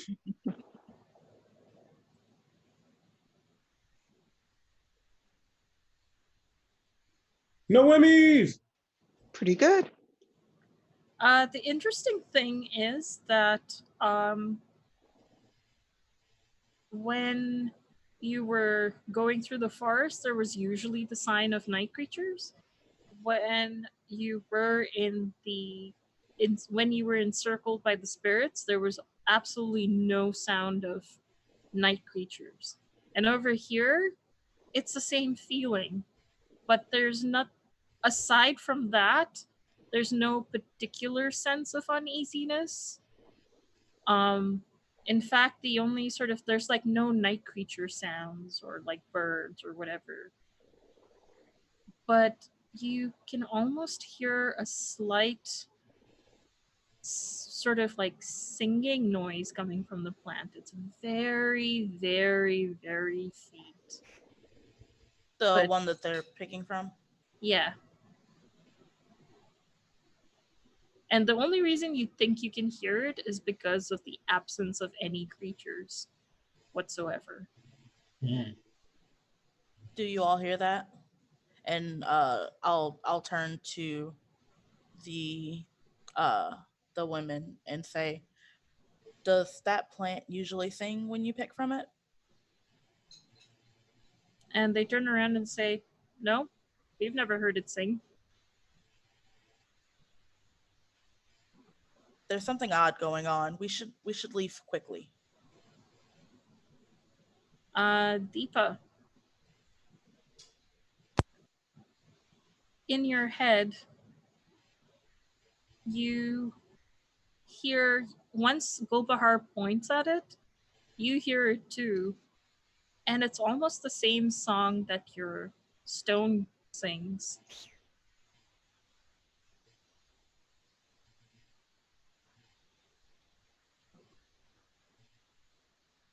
I don't, Gusta.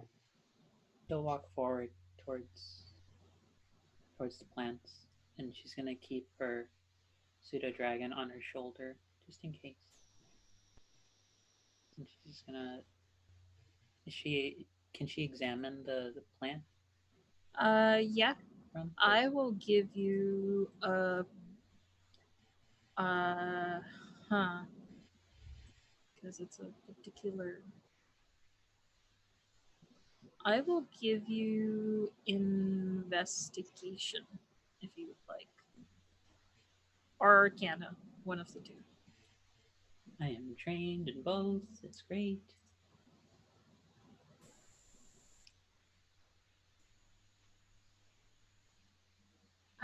Okay. Wow. Um. Nice. Very nice. Uh. There's definitely some kinship with the stone, and as you touch it, your eyes glaze over, and you see a scene. Um. Where it's sort of like melding in with parts of the play, the child's play, and parts of what you think actually really happened. And you see where there's like landslides happening, and a young girl who is like got silvery hair and pale skin falls down as a landslide crushes her, and you see this young druid dressed in similar clothes to the little child Mandy, but uh like young adult, not a 5-year-old, and much more realistic, not a child's costume, sort of running towards this silvery figure. And she says, Chanda, Chanda, don't die, don't die. And she sort of looks to these two twin figures who are radiating power. And she says, please, I'll save her. Take me instead. And the two figures, twins, look at each other and say it is done as they swap places, and the figure wearing the clothes, Mandy, she starts to bleed out, and from her body it turns into this plant, and Chanda starts floating away to the sky. And there's this bond that almost like a song of we will meet once again, I will reach for you, as the plant seems to try to grow to reach the sky. And you are brought back to your senses.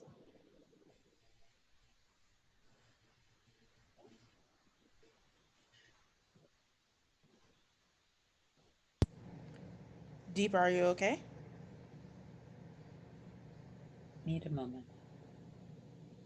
And she she'll sort of reach into her pack, and she'll bring out a rug that she just lays out near the flowers.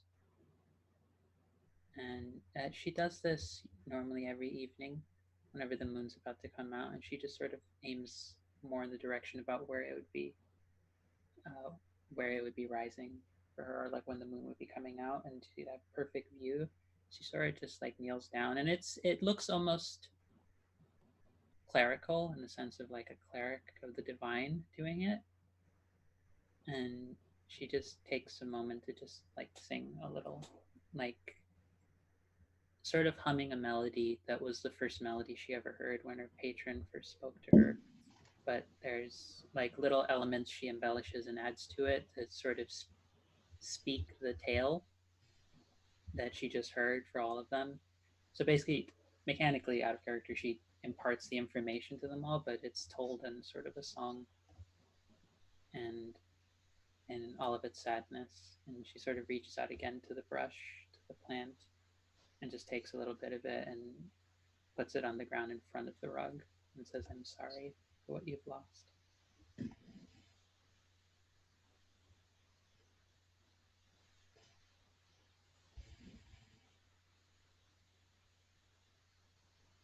Is anything else happening around? Because the faucet is listening, but he's still very uneasy. There's nothing else. In fact, it seems to be. You seem to almost, as the dawn, sort of like, as sort of the rays of like the first light start approaching, Mm-hmm. the moon starts to recede. It's almost like there's a bit of a path cleared, like an almost like the sunlight, the receding moonlight and the rising sunlight are almost um, connecting at a particular point to almost point a path for all of you. As soon as the light breaks or the light breaks out, I'll say we do need to move. They only gave us until dawn, I'll turn to the four women who were picking and say, "Are you finished? We need to move." They all look at their baskets that are incredibly full. They squish it in, pack everything, and say, "Yeah, well, this will be enough. We usually stay for a few more nights, but given what we just saw, perhaps we will make do." Deepa, are you ready? Yes, I think so. All right, let's move, everyone. Okay. As you all make your way out, since none of you are elves, give me a wisdom saving throw, please. Oh, Ah, I don't used to this. You all I rolled a 17 because I rolled advantage because I have my little pseudo dragon sitting on Yep. my. You all are perfectly fine as you leave and have not lost any memories while being in here. And it takes you a few more hours, and you see again as you as you sort of break the forest clearing into where you think the town is. You see campers and the mess they've left behind. Most of them sort of, you see little dots of like puke where some people ate things they really shouldn't have, and some people broken out in hives where they shouldn't have smoked things that they shouldn't have. Um, okay. it's basically the aftermath of like some some big uh glamping festival. Um and you make your way safely back to the village. Uh and as you inquire, it is the same dawn of the following day. You have not lost track of time. Although Oh, the that's four of something. them, the four Mendiwale, are very concerned about the fact that they lost a week of time. But they bring it back and they approach, and the two gentlemen who had sent you on the task say, "Oh, oh, oh my lord, thank you for bringing them back. Oh, you survived. That is amazing. So tell me, what happened?" You all have made some spirits very angry. Yes, the spirits of the forest are quite upset about your incursion into their what they consider theirs, and they do not like all these festival goers and all the trash and noise and all of that that they bring with them. Actually, and Gulbahar would turn and like sweep her finger across the edge of the forest. I would definitely advise someone go and clean that up.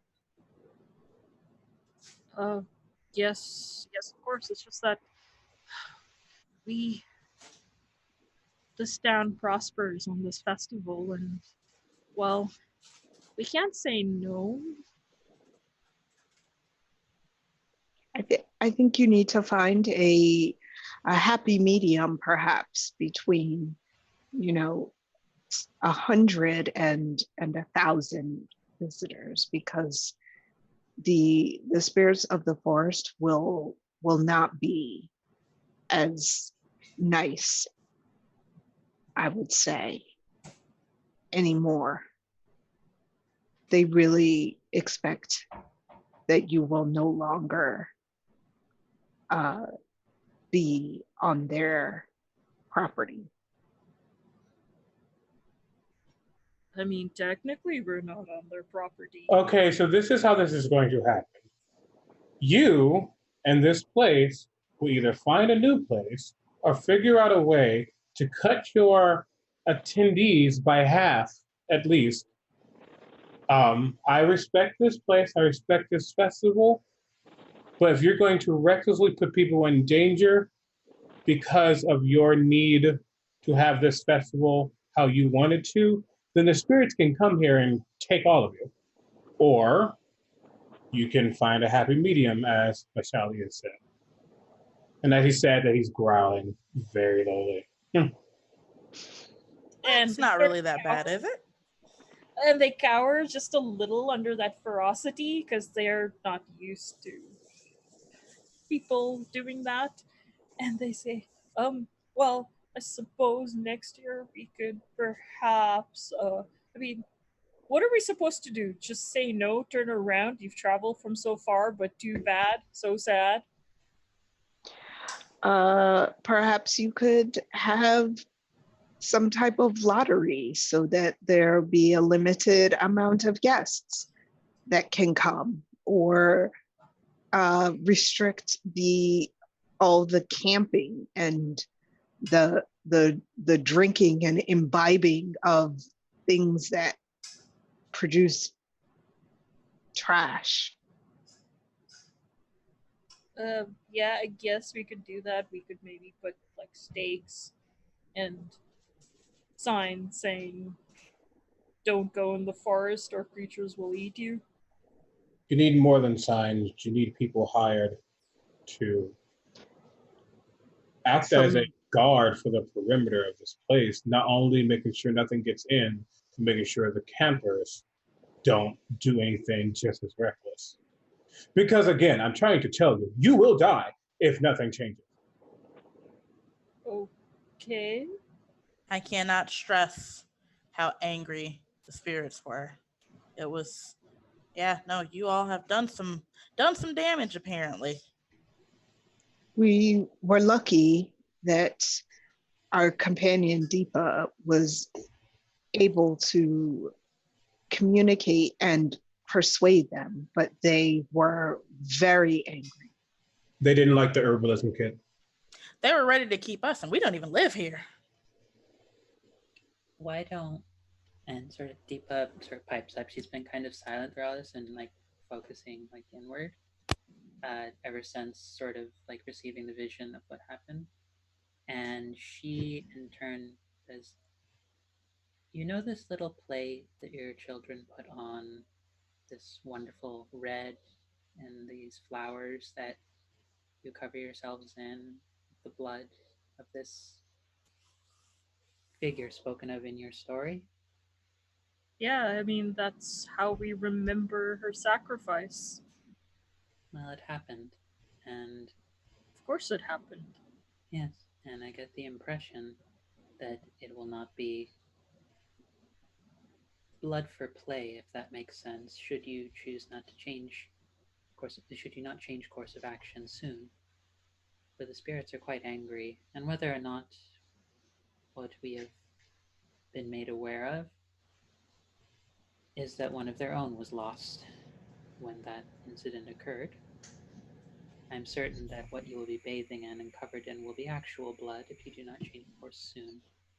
And I'm certain that you would not approve of a town known as bathed in the blood of several tourists who came. simply wanting to enjoy themselves, I'm certain that that would not do well for you, especially for being held personally responsible for attracting hordes of people to die. Sort of looks at you, Deepa, looks at Nafasith, and sort of like moves away because Nafasith is still sort of like intimidating and says, okay, you have a point. And at this point, the druid who was part of the force sort of taps him on the shoulder and says, well, they're right. I mean, we didn't see what they saw, but clearly they aren't lying, or they they wouldn't make it up. Perhaps we should we really should have the festival in the truest sense of what it's supposed to be, not just a carnival for people to indulge in. Now, if you're worried about the levity of the situation being ruined, don't worry. We can always bring more laughter into this situation as need be. And no, I actually, and she sort of just like leans in closer, like not menacingly to the, but to the one who's been like the most cagey saying all this. And she says, I had a friend. He was a dwarven friend of mine who used to study divination in another town. And he got into a bit of trouble with the law. And I heard at one point that there was a notice going around that there were people looking for him, and they were looking for a small medium at large. And I cast Tasha's hideous laughter on him. Oh no, I'm dying. Small, medium, that's hard. Yeah. I'm so mad. I'm so mad. But Vaishali like takes out her ocarina and does like this fluty little like finish after that. He passes because it's only, but he gets the point across. Yeah, he starts to like giggle like uncontrollably, and then like and just looks at you like this, like, did you do something? Just smiles and like while still grinning uses awakened mind. So they'll know no one will believe you. And just sort of like, I hear some goats calling for attention. I think I will go deal with that, and just walks off. And I will say that this is how, as the camera pans away, this is how this particular one shot ends. So I would like to go around once more and have you all talk about yourselves, any projects you're doing, and where people can find you on the internet, and we'll go the other way around. So we will start with our moon uh, moon warlock of note, Deepa. Hello, everybody. I've been trying to rack my brain all night for a shitty enough joke to make that spell work, and I finally found one. So I'm Angela.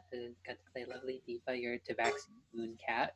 I also go by Phoenix24Fem on Twitter, also by the handle The Philosopheme, which you can also find me on Patreon there, and Phoenix23Fem on Discord. I'm basically a writer, a poet.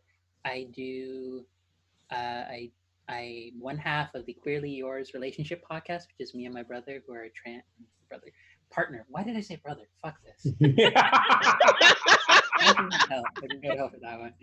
My partner, who are a trans polyamorous couple, where we talk about relationship topics, and most of it tends to boil down to capitalism is shitty and talk to your partner as the takeaways. And also, I recently on my Patreon have started offering a new service where I'm going to be writing for $35 a song. I will be writing a custom campaign theme for TTRPG campaigns. So if you are someone running a campaign or interested in running a campaign soon and want a personalized acoustic piece with effects or other things that I can add to it, I'll figure that out later. That is my new little adventure that I'm moving into. I'll probably be writing one for Miriam very soon. But yeah, that's me. Awesome. And for our very own Nefasset or CB or Critical Bard? Yes, I am CB, also known as Critical Bard, across platforms, mostly on Twitter.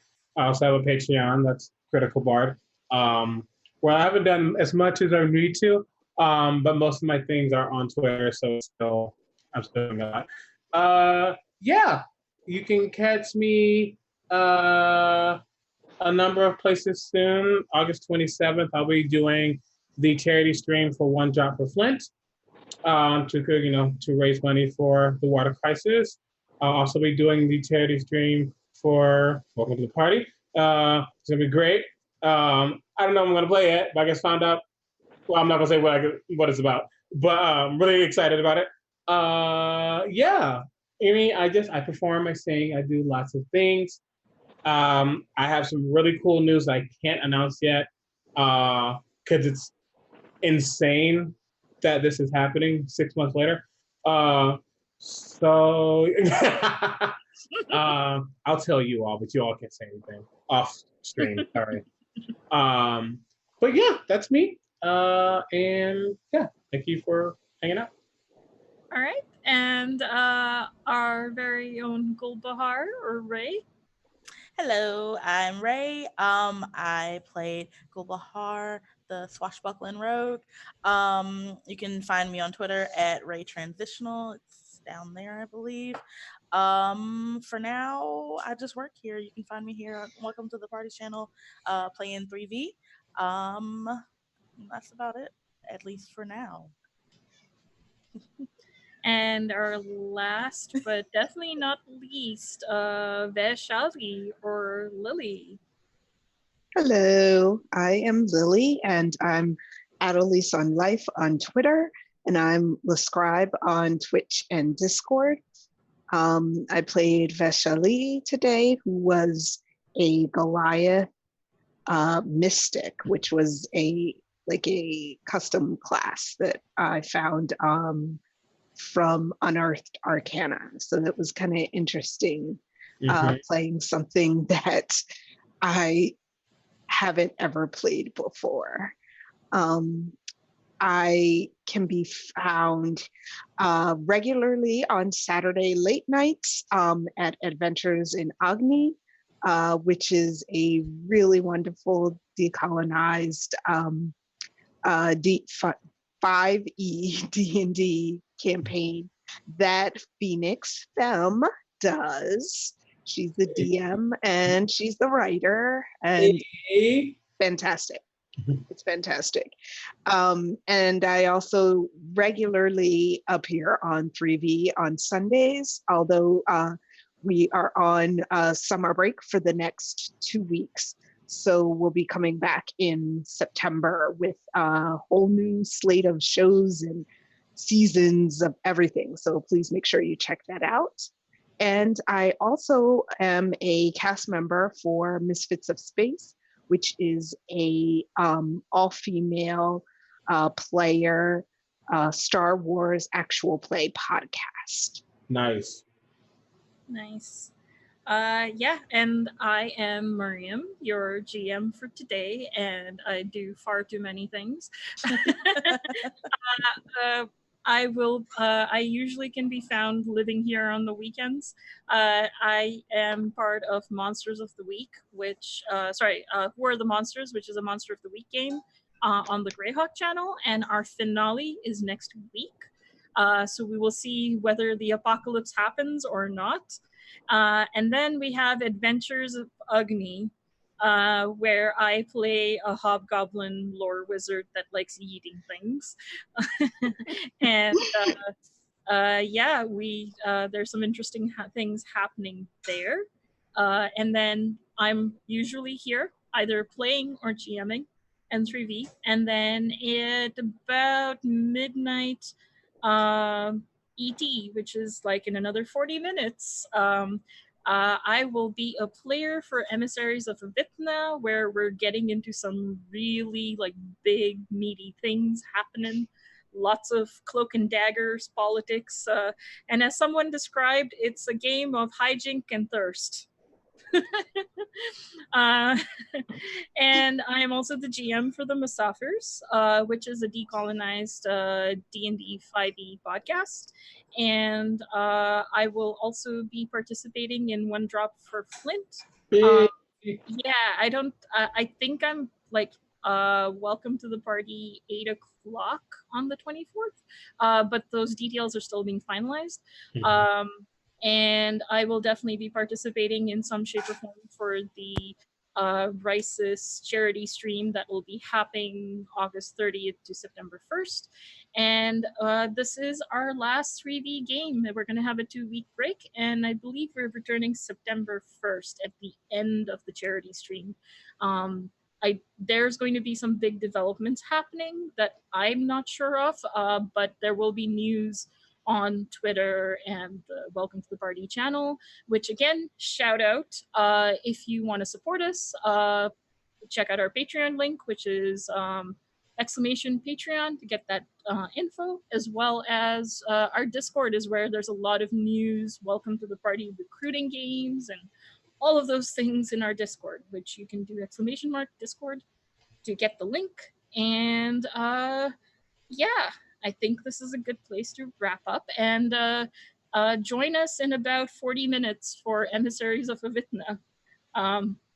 Yeah, so thank you for having this Eid game with me, because this is really cool to have a game on Eid and sort of like dress up and all that stuff. So I'm super excited. Thank you so much. And thank you all for watching. And yeah, there's going to be the Lunar Festival, which is totally not Eid, in Emissaries of Avithna in about 40 minutes. So we'll see you then. Good night, everybody. Night, everybody. Bye. Good night. Bye.